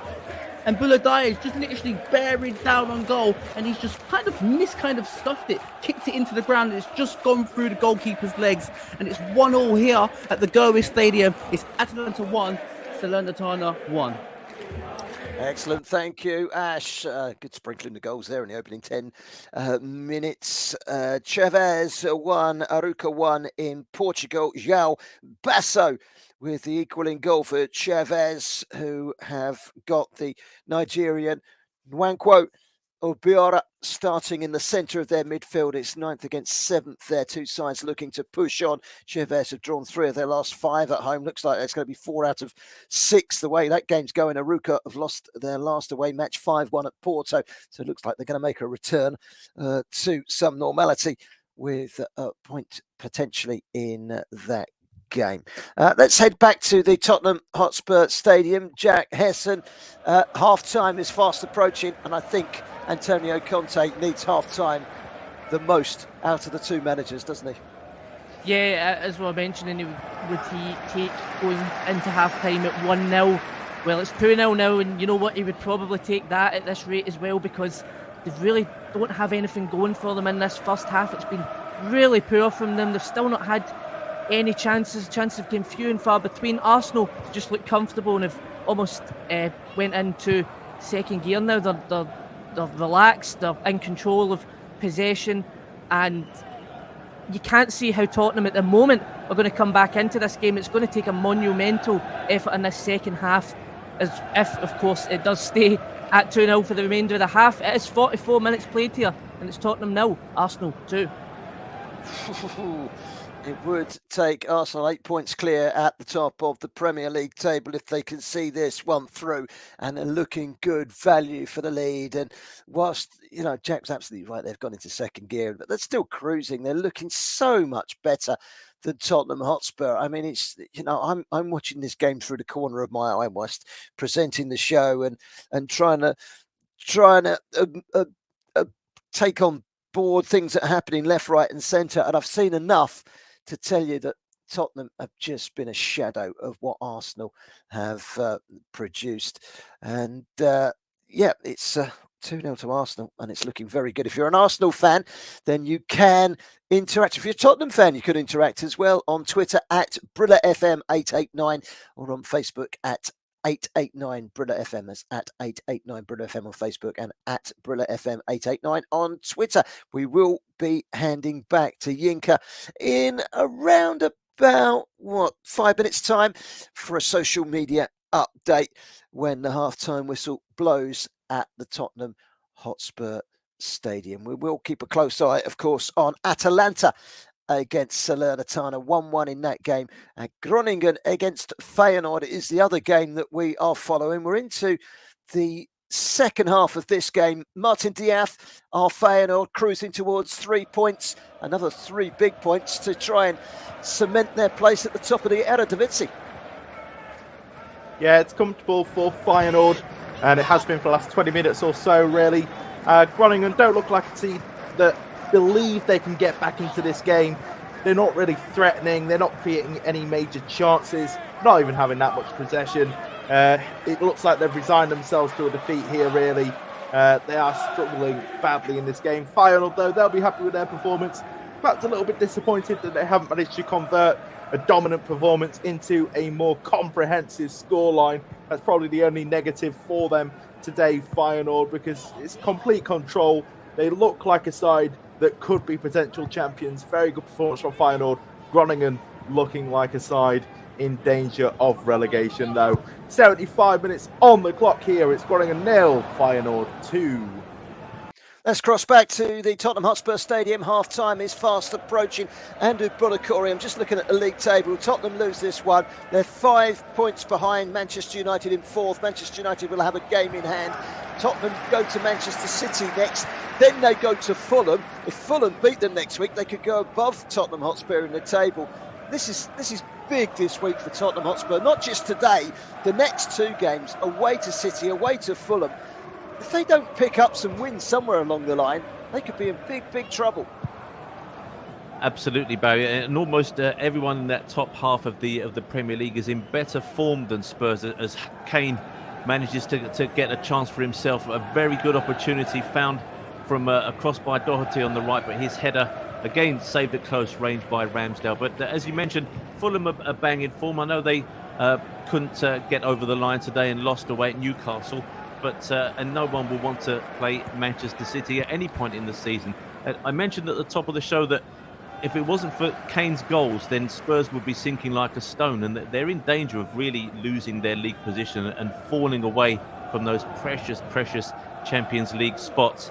So as the halftime whistle goes here at the Tottenham Hotspur Stadium, it's Tottenham Hotspur 0, Arsenal 2. We'll have to see what Antonio Conte can do to turn this around, if he can indeed at all. Yeah, and Jack's there as well. Jack, a really big chance just before half-time. Harry Kane coming close. They really needed that to hit the back of the net, Tottenham Hotspur, didn't they?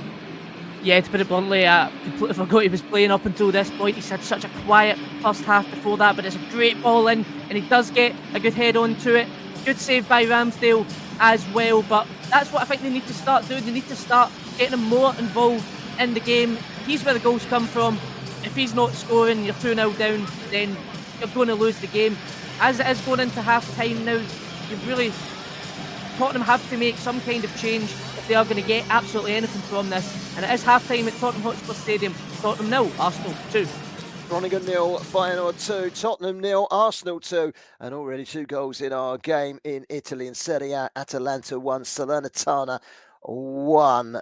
There is a VAR shout for a penalty for Atalanta, so we might be across to Ash Sandiford once that unfolds in the next minute or 2.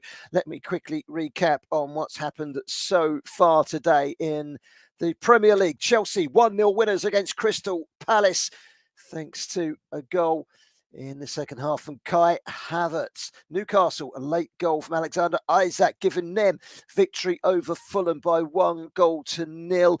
And currently, it's Tottenham Hotspur 0, Arsenal 2, half-time in that game. Yesterday, Everton losing at home to Southampton. The bottom three all level on points. West Ham, Southampton and Everton. Southampton staying bottom on goal difference. But they are the formed side of those bottom three.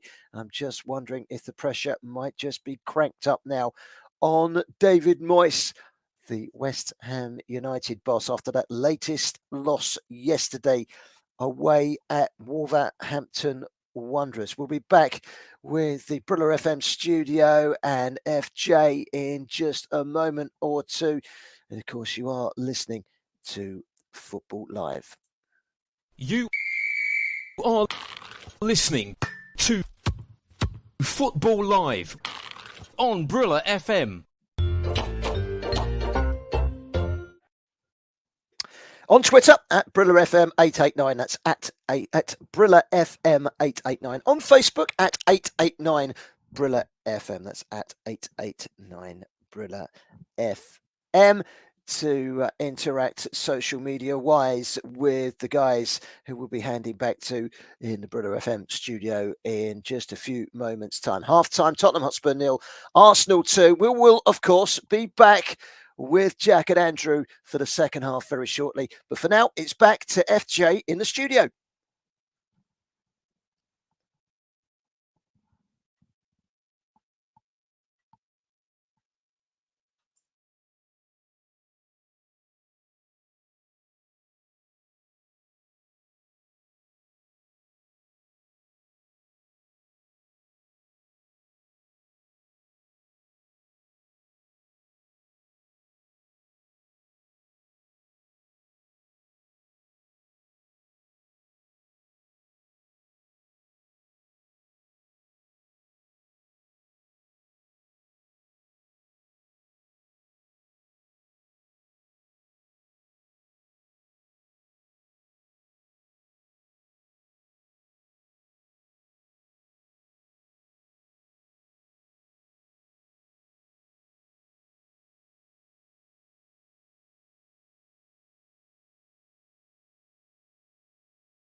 You are listening to Football Live on Brilla FM with Barry Swain.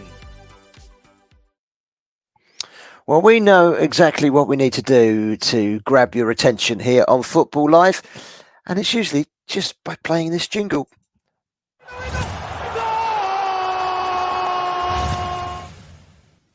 Now, to grab your attention double time, we play it again.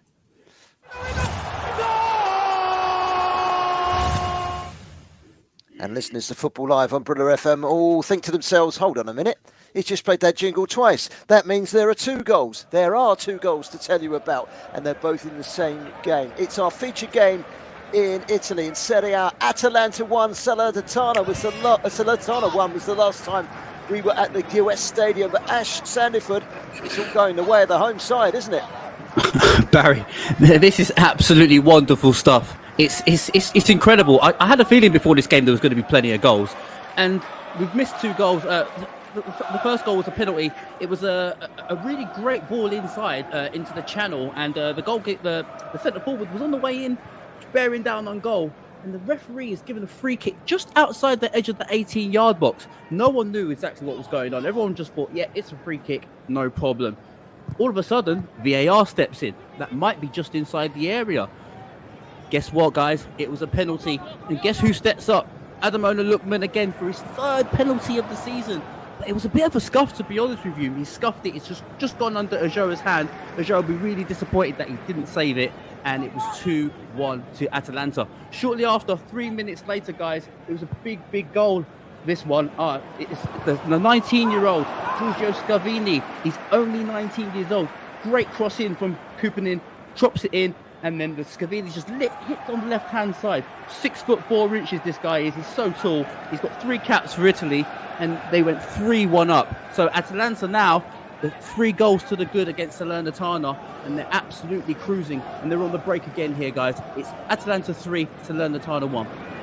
Amongst the goals there, Ash, well done, thank you. 3-1 to Atalanta, and I'm sure there are more goals to come, and we'll be across to Ash as and when the action unfolds in that game. Let's bring you up to date in Scotland. Rangers 2, Aberdeen 1 at half-time in extra time. Monaco have got a 6th goal against Ajaccio. Breel Embolo, do you remember him? The Cameroon born Swiss international who scored for Switzerland against Cameroon in the World Cup. Remember that in the World Cup when he's gone and scored a 6th goal for Monaco this afternoon after 63 minutes. They're leading struggling Ajaccio by 6-1. Jerome Opoku has been sent off in the Portuguese Primeira Liga for Aruca deep into stoppage time. Jerome Opoku, who started his career at Fulham and also played on loan at Accrington Stanley and Plymouth Argyle in England before switching his allegiances to the Premier Liga in Portugal. So that's where we're at the moment. A little bit of breaking news for you. West Ham United have reportedly made a £25 million bid for the Lorient striker Terim Moffi.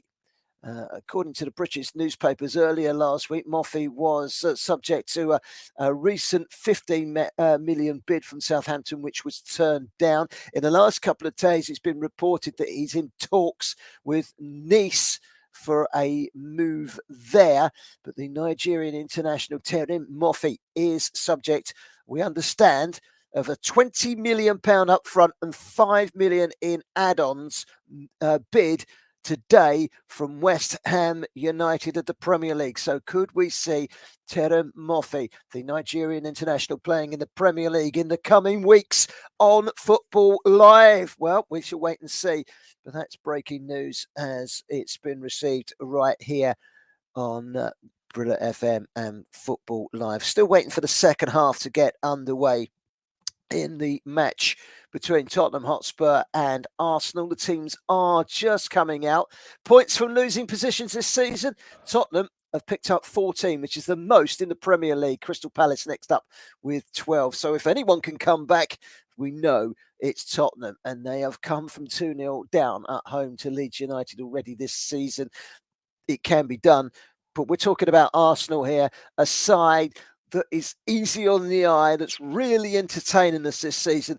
They look title-winning quality. And even Tottenham Hotspur fans that I've spoken to have grinned and bared and admitted that this is a very good Arsenal side, and they've looked so much better than Tottenham Hotspur in the first half. Teams are out, just about to get underway in the second half. Should we touch base with Martin Diath, I think, in Groningen against Feyenoord up in the northernmost reaches of the Netherlands at the Euroborg. A chilly afternoon, no doubt, at Groningen, and a bitterly disappointing afternoon so far for Groningen, struggling down at the bottom. The league leaders have had the upper hand, haven't they, Martin? And it's just gotten worse for Groningen. We're into the second minute of additional time here, and Feyenoord have just scored a third goal to put them 3-0 up now. Santiago Tomas Jimenez keeping his cool under pressure and slots it into the back of the net. Feyenoord getting that well-deserved third goal. Groningen looked absolutely defeated, and it was a fabulous goal from Jimenez. In fairness, skips through 2 or 3 sliding challenges to get into the box and slide it home. Very, very good goal for him. Very, very good afternoon for Feyenoord. And into the third minute of additional time, it's Groningen 0, Feyenoord 3. Well, a goal there for Santiago Jimenez, the Argentine-born Mexican international. He was in the provisional Mexican squad for the World Cup, but never made it into the squad. He was left out, but he's gone and found a third goal there for Feyenoord. They are 3-0 up at Groningen, and they're moving into the last moments of stoppage time. We'll cross to Marty just for a quick final update to confirm the 3 points for Feyenoord in just a few moments' time. Early stages of the second half, by my reckoning, we've played about a minute or so in the second half. And, let's start with Jack Hess. And Arsenal have started the second half how they ended the first, and that's with the ball at their own feet, isn't it? Yeah, absolutely. And as I said, and comfortably in control of this game. Tottenham getting a bit of a spell on the ball now. They need to have some kind of reaction after that disappointing first half. They are comeback experts, but this is the best team in the league they're coming up against so far this season, so it might be a different story than some of the other games that they've came from behind on. However, at 2-0, it's still a dangerous scoreline for Arsenal. They might even think they need to get that third goal just to shore things up. No changes for either sides at half-time in terms of personnel, and with 46 minutes played, it's Tottenham 0, Arsenal 2. Yes, thank you very much for that, Jack. So Arsenal in control at the moment. 2-0 is a dangerous scoreline. Anyone in football will tell you that. And if Tottenham could get one goal, it changes the whole dynamic of this game. And the majority of the crowd inside the Tottenham Hotspur Stadium will have a sudden change of mood. But from what I've seen out the corner of my eye, certainly the best side are Arsenal. The most likely side to score the next goal, in my opinion, are Arsenal. Let's cross back to Italy momentarily. Another chance for Atalanta. They're in complete control at Sandiford, and they nearly made it 4-1. Oh, it's a great break. But honestly, at the moment, this is end-to-end stuff. To be honest with you, Salernitana have actually really tried really well to get back into the game. They've had a couple of chances. It's been quite end-to-end. But Atalanta really look like they can score at every single attack. Boda looks like he can take on anyone. And he's got to the byline. He's taken on 1 or 2 players. He's tried to take on too many players at too much time, to be honest with you. But he's got down to the byline. He's flashed it across goal, and no one could get a touch to it. So it's a super effort. Great run from him, but no one could just get that final touch. But there's 35 minutes gone, and it's Atalanta 3, Salernitana 1, and I think he'll be back again at some point, Barry.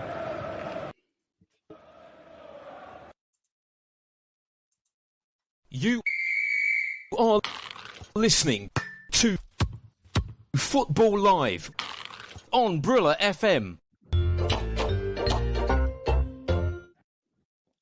Let's cross back to the Tottenham Hotspur Stadium, and a chance for Tottenham Hotspur, Andrew Bonacore. Yes, Barry, it fell to Dejan Kulusescu, who made some space for himself, cutting in from the right, and a hard hit, curling left-footed shot, looking for that top left-hand corner, but it just sailed a yard or two over. Jack made an interesting point when Harry Kane had a chance just before half-time that he'd almost forgotten that Kane was on the pitch. you could say exactly the same for Kulusevski. And of course, Heung-min Son. I can't remember the last time Son was in any kind of meaningful possession, but at least Spurs are giving it a go. Kane seems to have dropped back a few yards into that number 10 position that he likes to fall into to try and affect the forward play a little bit more. But although it's still Tottenham Hotspur 0, Arsenal 2, it does look at least as if Conte has urged his team to attack Arsenal more than they could do so in the first half.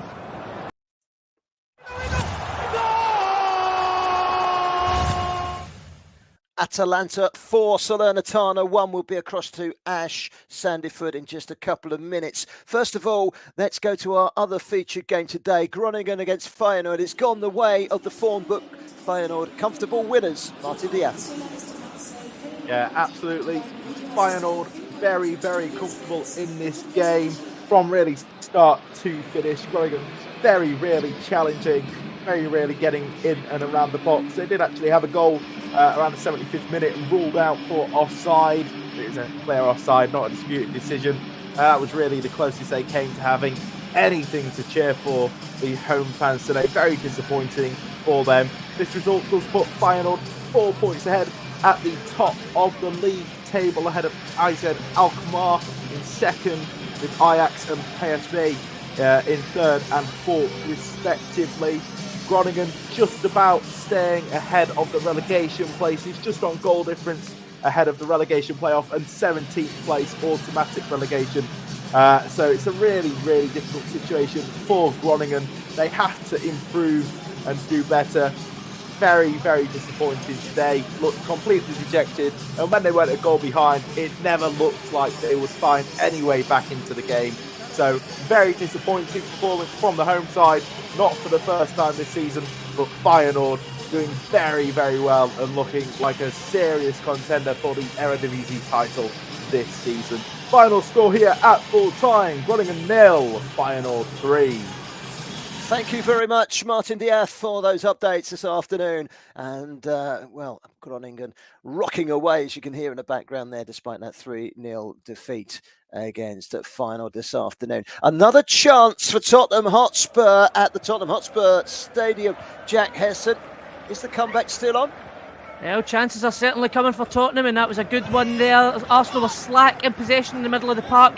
The ball fell to Kulusevski. He has good hold-up play in the middle of the park. Gets the ball to Kane. Kane cuts inside, sees a bit of space, hits it with his right foot all the way across the goal. Ramsdale gets a good glove onto it. So certainly Tottenham are looking like they are not out of this one, and they've started the second half very well. 51 minutes played. Still, however, Tottenham 0, Arsenal 2. Thank you very much, Jack. There has been another goal, as we mentioned just a couple of minutes ago, and it's come in our featured match at the Gewiss Stadium. Ash Sanderford's making his debut on the show today. Look at this. This is unbelievable. Not even half-time yet, and this man just keeps delivering the goals. Ash, tell us about the fifth goal in this game. Evening, guys. It's Atalanta 4, Salernitana 1, and it's a penalty again, the second penalty of the match, and another clumsy challenge, guys, from Federico. It's another clumsy challenge from Fazio. It's two challenges he's done now, and giving away 2 penalties. And this penalty, funny enough, Ademola Lookman was going to take the penalty, went to grab the ball, but because of the poor effort from the penalty last time, it's Tjern Coupeners who's come up to take the penalty, and he's actually missed the penalty. Well, I won't say missed it, but the goalkeeper saved the penalty, but it came straight back in for the rebound, and he just tapped it into an empty net.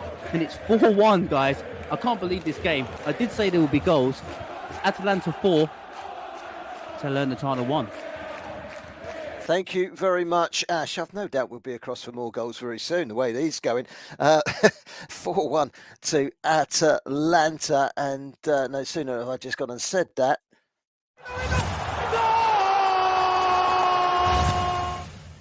As soon as Ash handed back, Atalanta went and added a fifth. So 41 minutes on the clock, 5-1, and we will be across to Ash Sandyford again in just a few moments time. Let's cross back to the Tottenham Hotspur Stadium.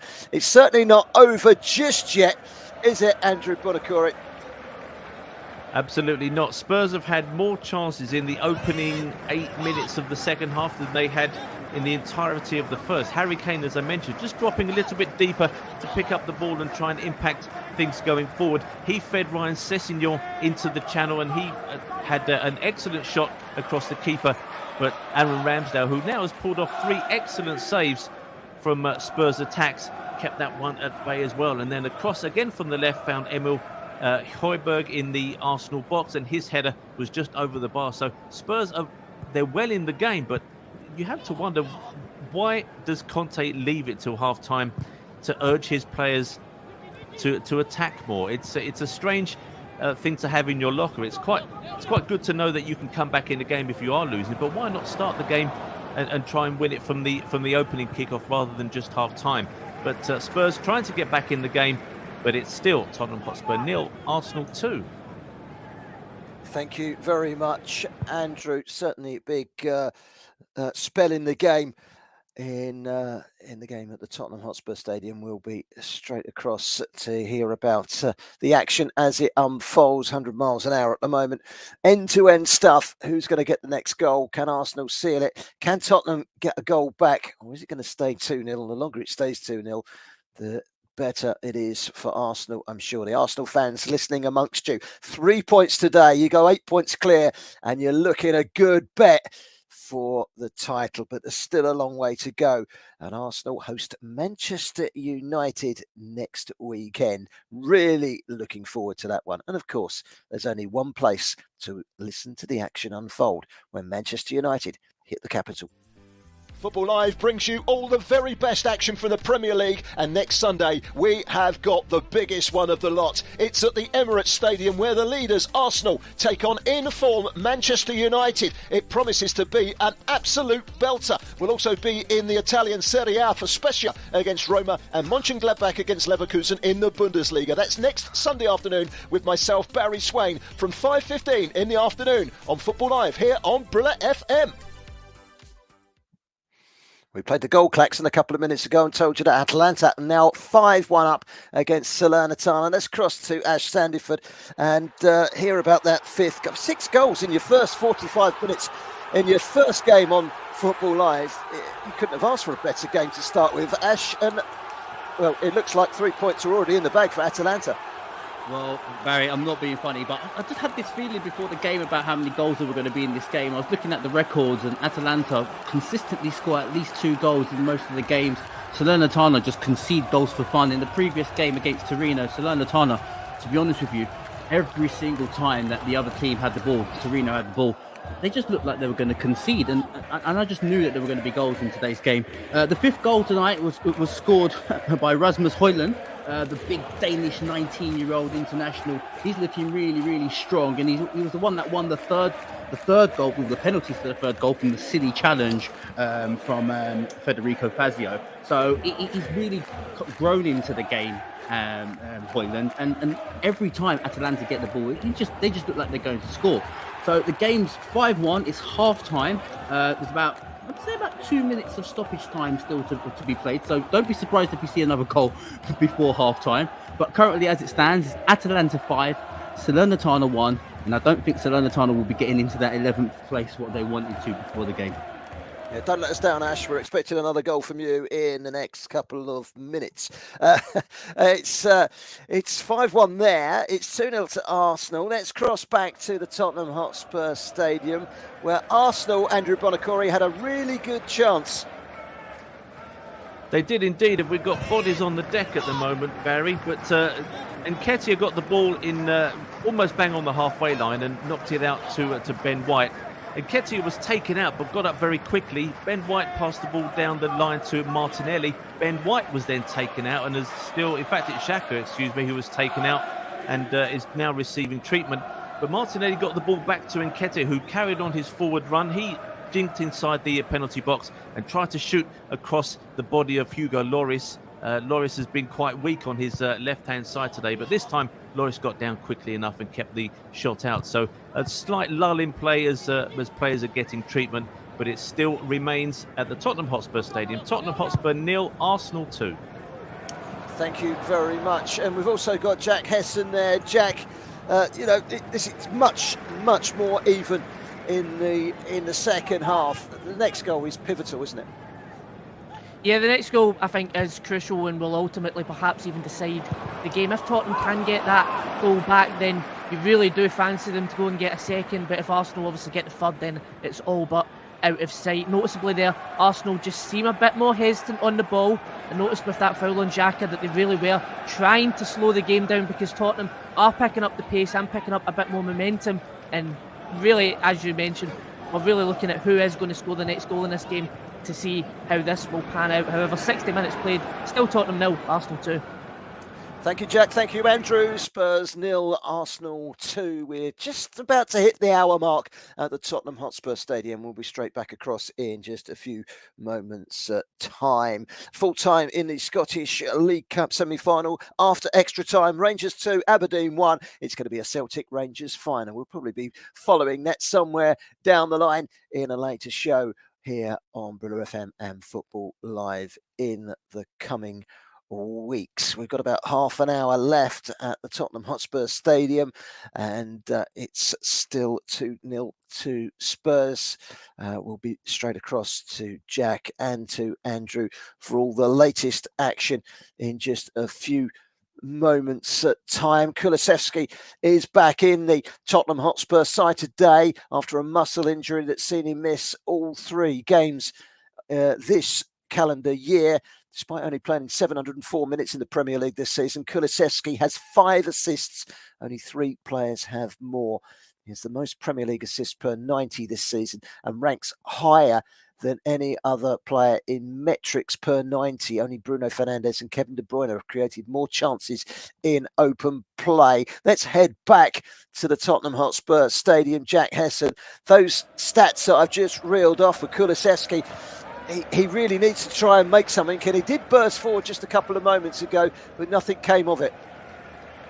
Yeah, he's one of the players in the second half who, as was mentioned by Andrew, that in the first half completely non-existent, but in the second half, at the very least, he's coming into the game. He's had a few similar shots at goal, cutting on the left-hand side and trying to cover it into the top right-hand corner.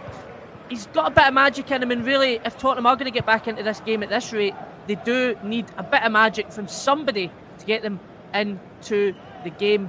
At the moment, however, 61 minutes played, it is still Tottenham 0, Arsenal 2. Thank you very much for that, Jack. So still 2-0 to Arsenal, and as every minute passes us by, Arsenal are looking the likelier to take the 3 points. It's their first ever win at the new Tottenham Hotspur Stadium if they can see it through. Atalanta 5, Salernitana 1 is indeed a half-time. Let's quickly cross to Ash Sandyford, shall we, for the half-time update. Well, guys, yeah, Atalanta 5, Salernitana 1, and what an absolute thriller of a first half, guys. If you get a chance later on to play some of these goals back, and not just the goals, just the end-to-end, just the enthusiasm from both teams. And as much as Salernitana are really getting hammered, they are really giving it a good go. They're every time they get the ball, but they're just being really exposed every single time they go on the attack. And Atalanta, God knows what the score could be at the end of this game. Pulling the strings tonight, Kupaneers is doing really well. He scored that penalty, took it off Adeloma Lutman. Lutman's got his 8th goal of the season for the Serie A side, and they now are really chasing down that top 4 spot. They're currently just 3 points behind the top 4 position, but at least tonight they've got their goal difference in check. So far, so good with the extra 4 goals up that they've got in this game. So at the moment, it's half-time at the Goes Stadium. It's Atalanta 5, Salernitana 1. Well, listen, it was that score at half-time in the game in France earlier on between Monaco and Ajaccio. So I asked our producer, John, to go and find out what was the record score in France, and he told me 12-1 back in 1935. Sochaux beating Châteauroux. Now, that's great. I'm just looking across the studio here, and my producer John sitting there with his feet up on the desk. He's sipping on his coffee. He's got his hands behind his back. He's chilling out. So I've given him a new assignment, and I've told him to go out and find out what the record score is in the Italian league. Not that that's going to happen this afternoon, but certainly Atalanta are on their way to a healthy victory. Monaco have actually just scored a 7th. The Cameroon-born Swiss international Brillon Bolo with his 2nd goal. It's now Monaco 7, Ajaccio 1. Biggest win of the season for Monaco by some way at the Stade Louis II. 5th place Monaco are heading towards a victory there against Ajaccio. It's their first Ligue 1 appearance since the promotion last season. It was their first season in the top flight this year since 2014, and they've had 2 away wins so far. They're not going to make it 3. The biggest win, I'm told, 1948, Torino 10, Alessandria 0. Is that all? Is that all? 10-0? Is that the biggest Serie A result? Okay, John, we'll take your word for it. Thank you very much. You can put your feet back on your desk now and take it easy as we head up towards the business end of Football Live. We haven't been to the Tottenham Hotspur Stadium for a couple of minutes. Let's go across to Andrew Bonacore. Andrew, any sign of a Tottenham goal that would make for a very interesting finale for any pure neutral out there? Well, Arsenal definitely have tightened up, and a little bit of the spark has gone out of Tottenham, if I'm being honest. Jack mentioned that Kulusevski is getting into the game, and he may be Tottenham's brightest chance for something, but just get the sense that Arsenal have retreated again. Once again, they've got all 10 players behind the ball and in their own half, so they're keeping their shape, keeping Spurs out. Spurs have had chances, however, and if Spurs can make one of those count, then we may have a, let's say, a fun final 20 minutes, but with 25 minutes to go, it's still Tottenham Hotspur 0, Arsenal 2.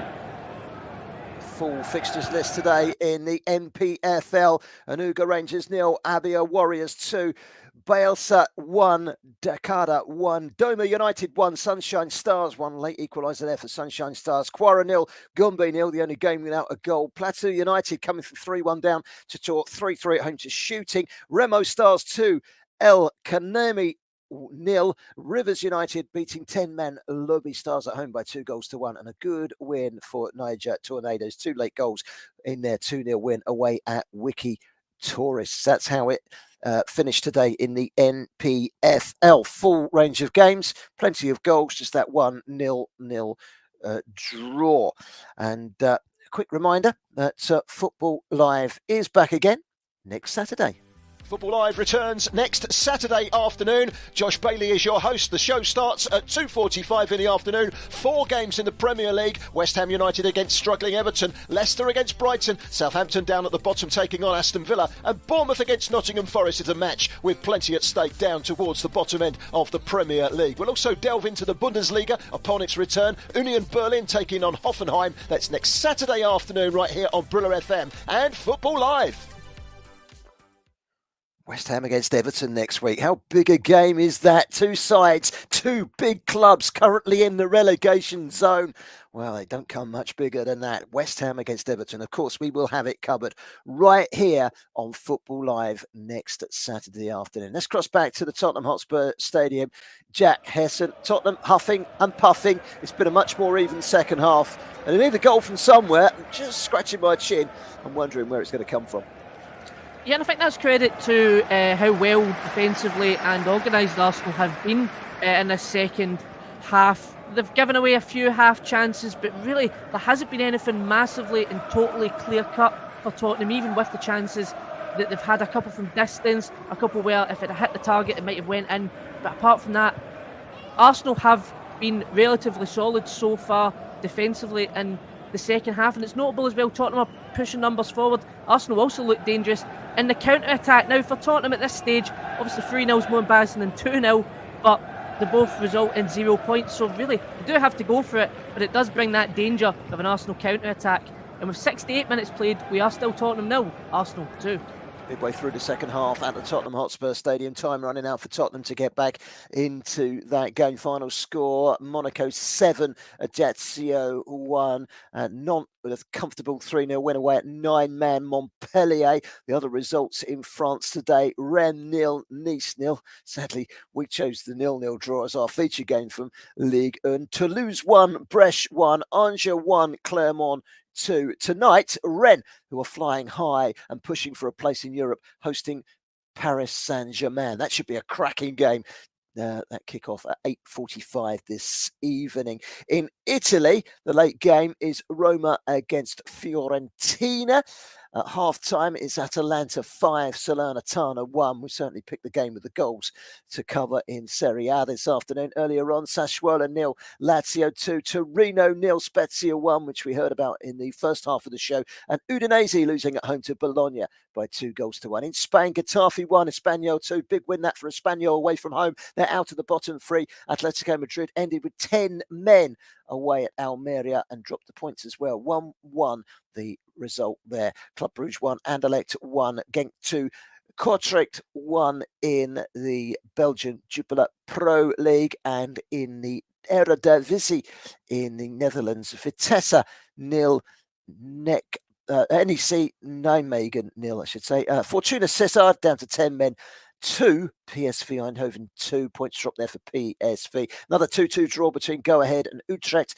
Emmen 0, Camber 0, and Groningen 0. Final 3, as we just heard from Martin Diaz. Let's go back to Andrew Bonacore at the Tottenham Hotspur Stadium. We're into the last 20 minutes. Just seen a pass out wide towards Sessegnon. It's gone straight under his feet and out for a throw-in, and that just about sums up Spurs' afternoon. 2-0 down. They need to find something from somewhere, don't they? Absolutely, nothing's gone their way in the second half as well as the first. And Hugo Lloris is just starting to redeem himself. Fault for, I'd say, for both of the goals. I think he should have got to Odegaard's shot from 25 yards in the first half, but he's made the second save in a row from close range from Eddie Nketiah to keep the scoreline respectable. And as long as Spurs can keep it down to 2-0, they're just about to bring on Richarlison to really get in the faces of those Arsenal defenders. But as Jack said earlier on, Arsenal's defensive discipline has been very, very impressive. Tottenham have tried everything they can, at least in the second half, to get behind that defensive line, but they're getting absolutely no change from that Arsenal midfield or from that Arsenal defence. And it's with 20 minutes to go, it's still Tottenham Hotspur 0, Arsenal 1, Arsenal 2. Thank you very much for that, Andrew. Now, we've got some breaking news here, which is not particularly good news, to be honest. Former Brighton player Enoch Mwepu, who, of course, retired from football back in October due to an hereditary heart condition that was discovered during a routine medical. The Brighton and Hove Albion midfielder. It's been reported that he's collapsed due to a suspected heart attack and rushed to hospital. The 24-year-old, who since retiring from football has taken up a coaching position with Brighton and Hove Albion, coaching the under-9s. He has been rushed to hospital. No further details at this moment in time, but obviously our thoughts here at Briller FM and Football Live are with him and his family, and we hope that everything is okay and he makes a full recovery. The Zambian Enoch Mwepu, who has suffered a suspected heart attack after collapsing earlier today. We all have our fingers crossed and our prayers are with you, Enoch, in the hope for a full recovery, and we wish him all the best. Back to the game at the Tottenham Hotspur Stadium. It's not a case of sitting back, is it, Jack Hesson? Because Arsenal are trying to get forward whenever possible, and every time they get forward, as is the case with every game they've played this season, they've looked very dangerous. Yeah, it is interesting how they have had a lot less chances in the second half, but whenever they do go forward, they do look more likely to score than the opposite way about when Tottenham are going forward. Eddie Nketiah, he's had a strong game. He's caused a lot of problems for Tottenham. He's just trying to get that goal now to really see off a really decent performance, and it has been a decent performance all round for the Arsenal players so far. There is still, of course, time for a Tottenham comeback, certainly, and now that they have Richarlison on the pitch as well, you'd expect he could and can work a bit of magic if given the space and the support from his teammates. 73 minutes played, it is still Tottenham 0, Arsenal 2. Thank you very much, Jack. Harry Kane, 14 goals in the North London derby. Emmanuel Adebayor and Bobby Smith are on 10, so he's already the record holder in that. He knows all about scoring goals in the North London derby, and Tottenham could do with one from their talisman right here, right now, if they're to stand any chance of taking something in this game. against their arch rivals from just down the road. They're noisy neighbours, Arsenal, and Arsenal will be very noisy tonight. They will do the double over Tottenham Hotspur. 2 wins out of 2 this season, the double in the Premier League. And let's be honest, I've watched both of those games, and Arsenal are by far and away the better team of the two. They're back underway in the second half, I understand, at the Gewiss Stadium. Atalanta against Salernitana. We'll keep up with Ash Sandyford. No doubt there'll be another goal very, very soon in that game. Tottenham Hotspur are making a change at the moment, a double change. In fact, we'll hear about that in a couple of moments' time. They're throwing caution to the wind. They might just change. It looks as if Perisic is coming on, and he's holding the various fingers up as if to say, we're changing formation, hurry up and get off, I want to get on and I want to play a part here. Sarri's one of the players to come off. We'll confirm those substitutions in just a second or two. And just a reminder that the Benfica Sporting game is just getting underway in Portugal as well. That's currently 0-0 in the early stages. 2 big giants of Portuguese football playing one another at the Estádio da Luz this evening. 0-0, a couple of minutes gone in that game, and we will let you know if there's a goal. You are listening to Football Live on Brilla FM.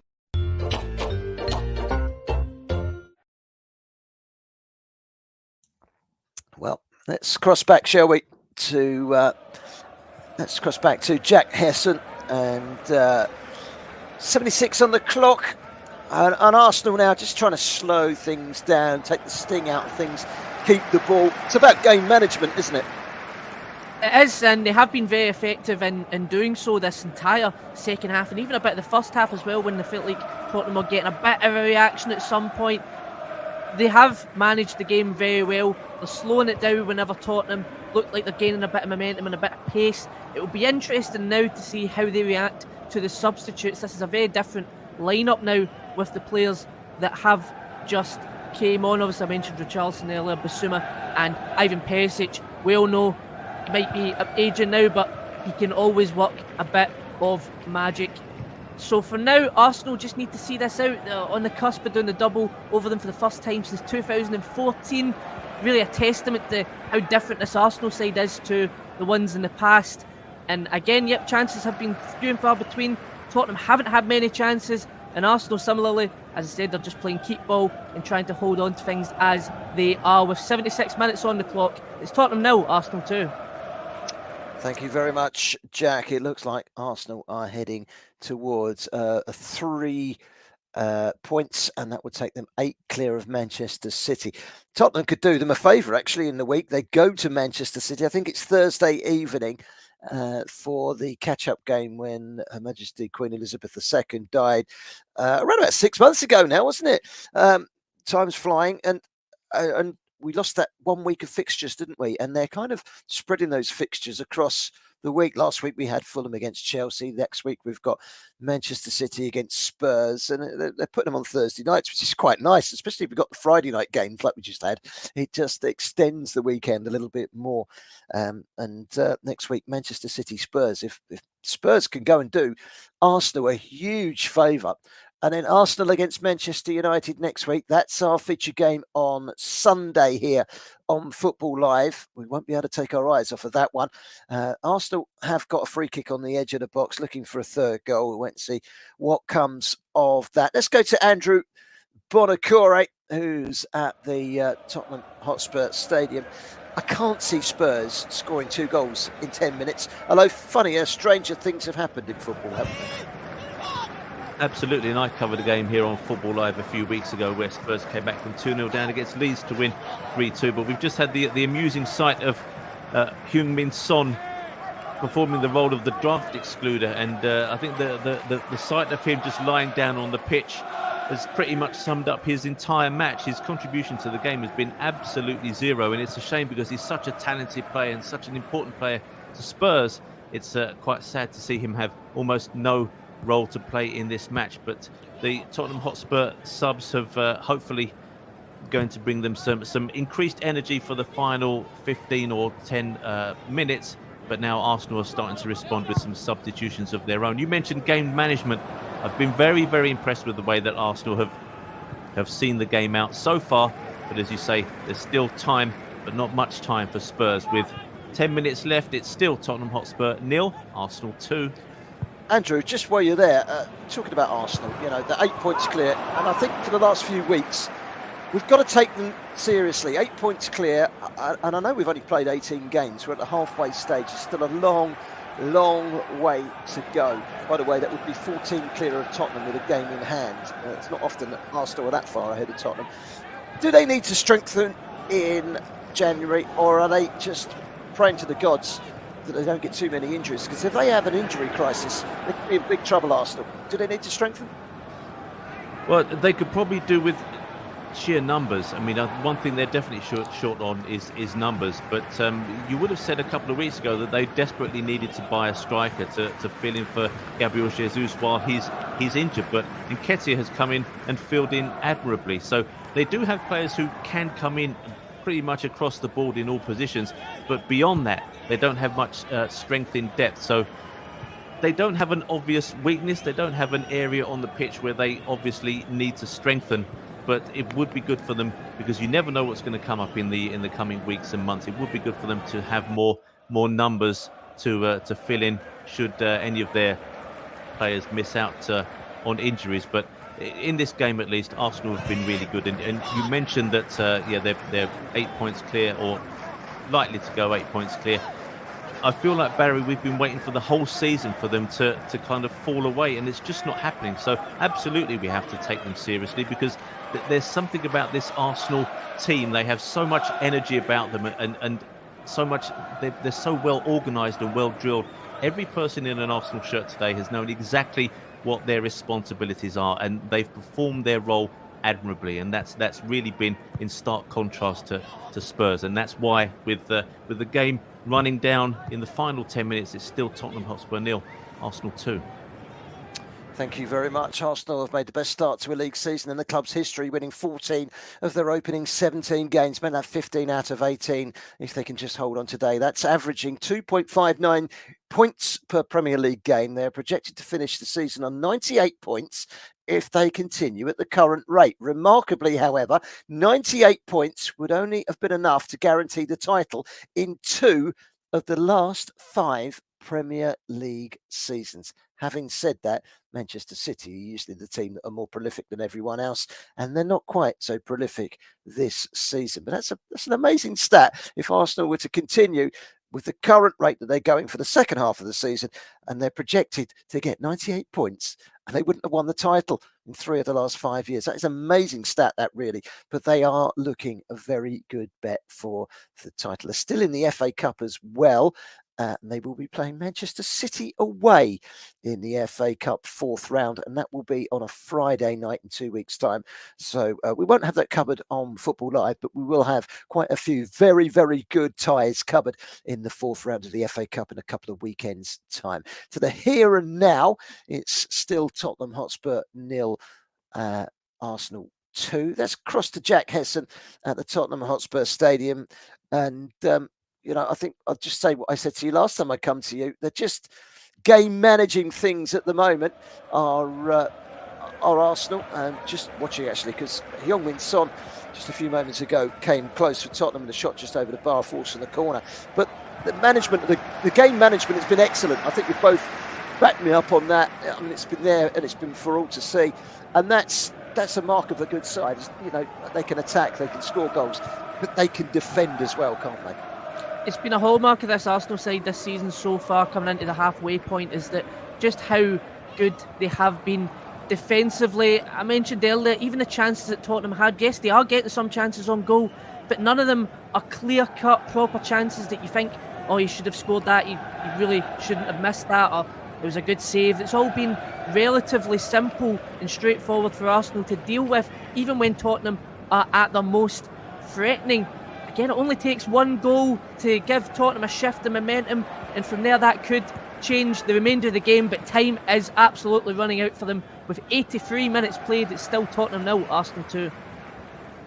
Thank you very much, Jack. Let's cross over to our featured game in the Italian Serie A. Atalanta were running away with things at half-time. 5-1 at half-time. Is that still the way of things, Ash Sandiford? Yeah, Barry. Yeah, still the same. It's 5-1. A couple of substitutions at half time for either side. Matteo Lovato has come off, and Norbert Gabriel has come on, and Martin de Roon has come off. I think he had a slight knock at the end of that first half. And Ederson actually has come on. And little fact about Ederson. Ederson actually used to play for Salernitana last season. He actually played 15 games for Salernitana and helped them secure their battle against relegation as they finished 17th, just 1 point above the relegation slot. And funny enough, he actually scored in this very same fixture he actually scored for the Salernitana against Atalanta last season back in May. So Ederson's now on for Atalanta, and it's kind of end-to-end at the moment. A really, really good chance, actually, funny enough, from Atalanta. They were bearing down on goal again, and I think Joa just managed to get the save. And Dio again for Salernitana. Like I said, it's really end-to-end this match. And Dio's gone bearing down on goal. He's tried to pick out his strike partner. He's crossed it to Piatek, and Piatek's nearly clattered into the post. Honestly, if he scored the goal, he would have hit the post as well. So that was a really good chance to make it 5-2. So we nearly got some more goals, but it's been end-to-end again, guys, and we're really looking forward to seeing if we can get any more goals. But it's still, after 53 minutes, Atalanta 5, Salernitana 1. Thank you very much. Olympiakos behind in the Greek Super League at home to Aris. That's 4th against 5th in that game. And Olympiakos are behind by 1-0. There has been another goal in the game that we've just mentioned at Atalanta. As soon as he hands back, what goes and happens?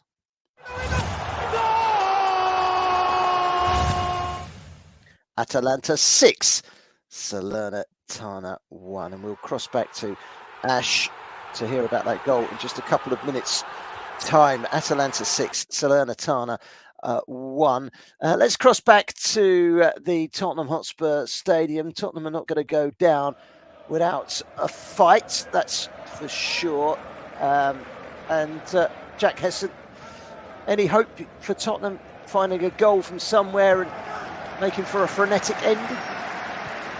Well, currently they have a free kick at the edge of the area. It's a dangerous position, and Jung Sung is a skilled free kick taker, so we can see how that goes. The game has slowed down a little bit with substitutions coming on and off. Tomiyasu is on for Arsenal. They've now brought on Kieran Tierney and Tomiyasu, and brought off Gabriel, Martinelli and Zinchenko. So that really tells you exactly what Arteta is thinking for the remainder of this game. But we'll await to see what happens with this free kick. 86 minutes played, Tottenham 0, Arsenal 2.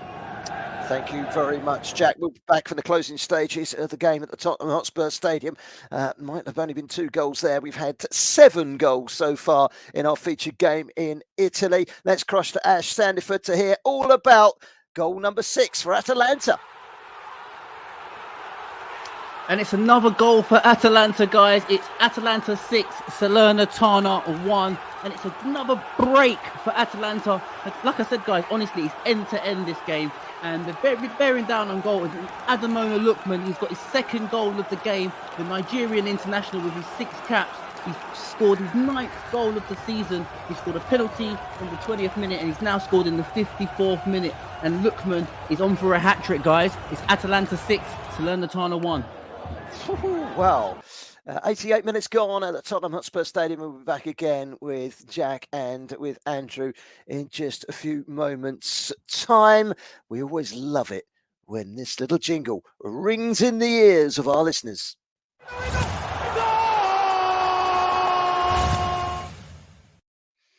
No surprise that there's been another goal in the game, another goal in the game at the Gavis Stadium. It's now Atalanta 6, Salernitana 2. And we'll go across to Ash and hear about that goal in just a couple of minutes. Let's first of all cross back around about a minute plus injury time to go. Andrew Bonacore, and now Arsenal are smelling the sweet smell of 3 points, surely, aren't they? Absolutely, and you can see when the players are heading for the corners and trying to run down the clock, playing for throw-ins, you know that they can sense that that victory is within reach, and it's been so dominant a performance from Arsenal. You can see this really taking the wind out of Spurs' sails, and they've got some tough games coming up, as you mentioned, in the first half, and it's going to be difficult to pick themselves up from this game because they were so meek in the first half, and although they did have some bright sparks in the second half, not quite the quality needed to make something from those chances. As Jack said, they have had chances, but nothing where you would really say that it was wonderfully close or something that should have been a goal. Arsenal have just dealt with all of Spurs' attacks very, very well in this game, and they just have to manage the final 6-7 minutes, and they have a famous victory over Spurs. So as we just run into injury time at the Tottenham Hotspur Stadium, it's still Tottenham Hotspur 0, Arsenal 2. Long ball forward as Tottenham try and release Richarlison. Good to see him back in action, by the way, for Tottenham, and they need him right now. Even though he's not been scoring goals, he's been giving Tottenham something going forward, hasn't he? But Tottenham 0, Arsenal 2. We're into 5 minutes of stoppage time at the Tottenham Hotspur Stadium. Let's hear about that second goal for Salernitana, shall we? That's crossed to the Gewiss Stadium, and Ash Sandiford. And again, the 8th goal of the game, guys. It's Atalanta 6, Salernitana 2. And like I said, Salernitana are really giving it a good go. As much as they're poor defending, their attacking play is just as good as Atalanta's. They just don't execute it as good as Atalanta. And it's a good break from the team. Really good build-up play from Salernitana. They've really caressed the ball really well along the back four, and they've played it in to Bulidaya, which is just basically gone down the right-hand side and just kind of took it his time, cut the ball back, and Hans Nikolai Kavigla has scored the goal. It's kind of scuffed it, and it's just gone under the defender's foot, and it's just trickled and wrong-footed the goalkeeper. And to be honest with you guys, I could see more goals in this game. It's Atalanta 6, Salernitana 2. Thank you very much. Let's go to Jack Hesson at the Tottenham Hotspur Stadium, a minute into stoppage time, and they've given it a good old go. There's been chances at both ends in the second half, but overall, 90 minutes, you can't argue with the scoreline, can you? Yeah, they have tried to give it a go, and ultimately there might be a lot of criticism of Tottenham and how they've played today, but really, I think the praise, should it see you out at 2-0, should go to Arsenal and actually how well they've got themselves into a 2-goal lead, and 2, managed to preserve it despite some positive signs from Tottenham in the second half. However, frustrations as well. Noticeably, a couple of minutes ago, Heung-min Son on the left-hand side tried to play the overlap to Perisic. Perisic is darting on the run, and he thinks he's not getting the pass, so he just completely stops, puts his arms up, frustrated, while the ball is coming to him from the pass and the overlap, and it goes out for a goal kick, which I think absolutely sums up Tottenham in the offensive side of the game today. With 92 minutes on the clock, 5 minutes of added time, it's Tottenham 0, Arsenal 2. Thank you very much. Well, do you know what? It's been a while, hasn't it, since we've heard this?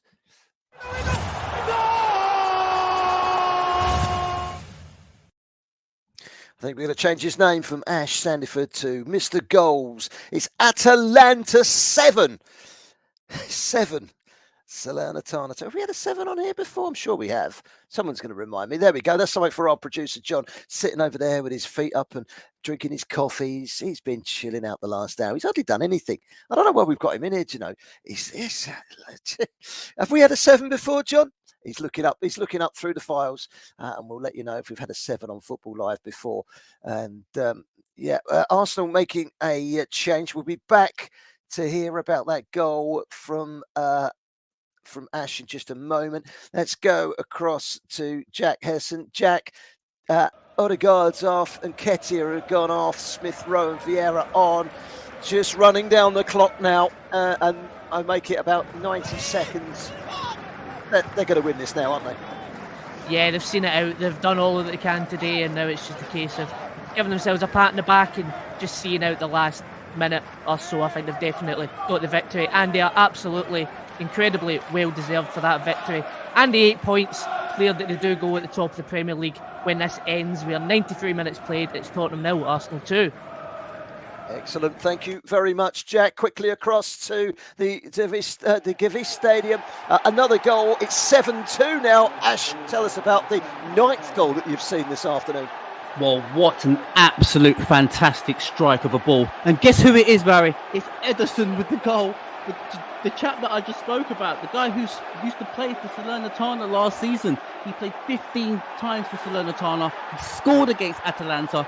Atalanta brought him in the summer to come and play for them. He's now playing higher up in the league and hopefully pushing Atalanta towards those Champions League places. And he's bent a goal straight into the top right-hand corner from about 23, 24 yards out.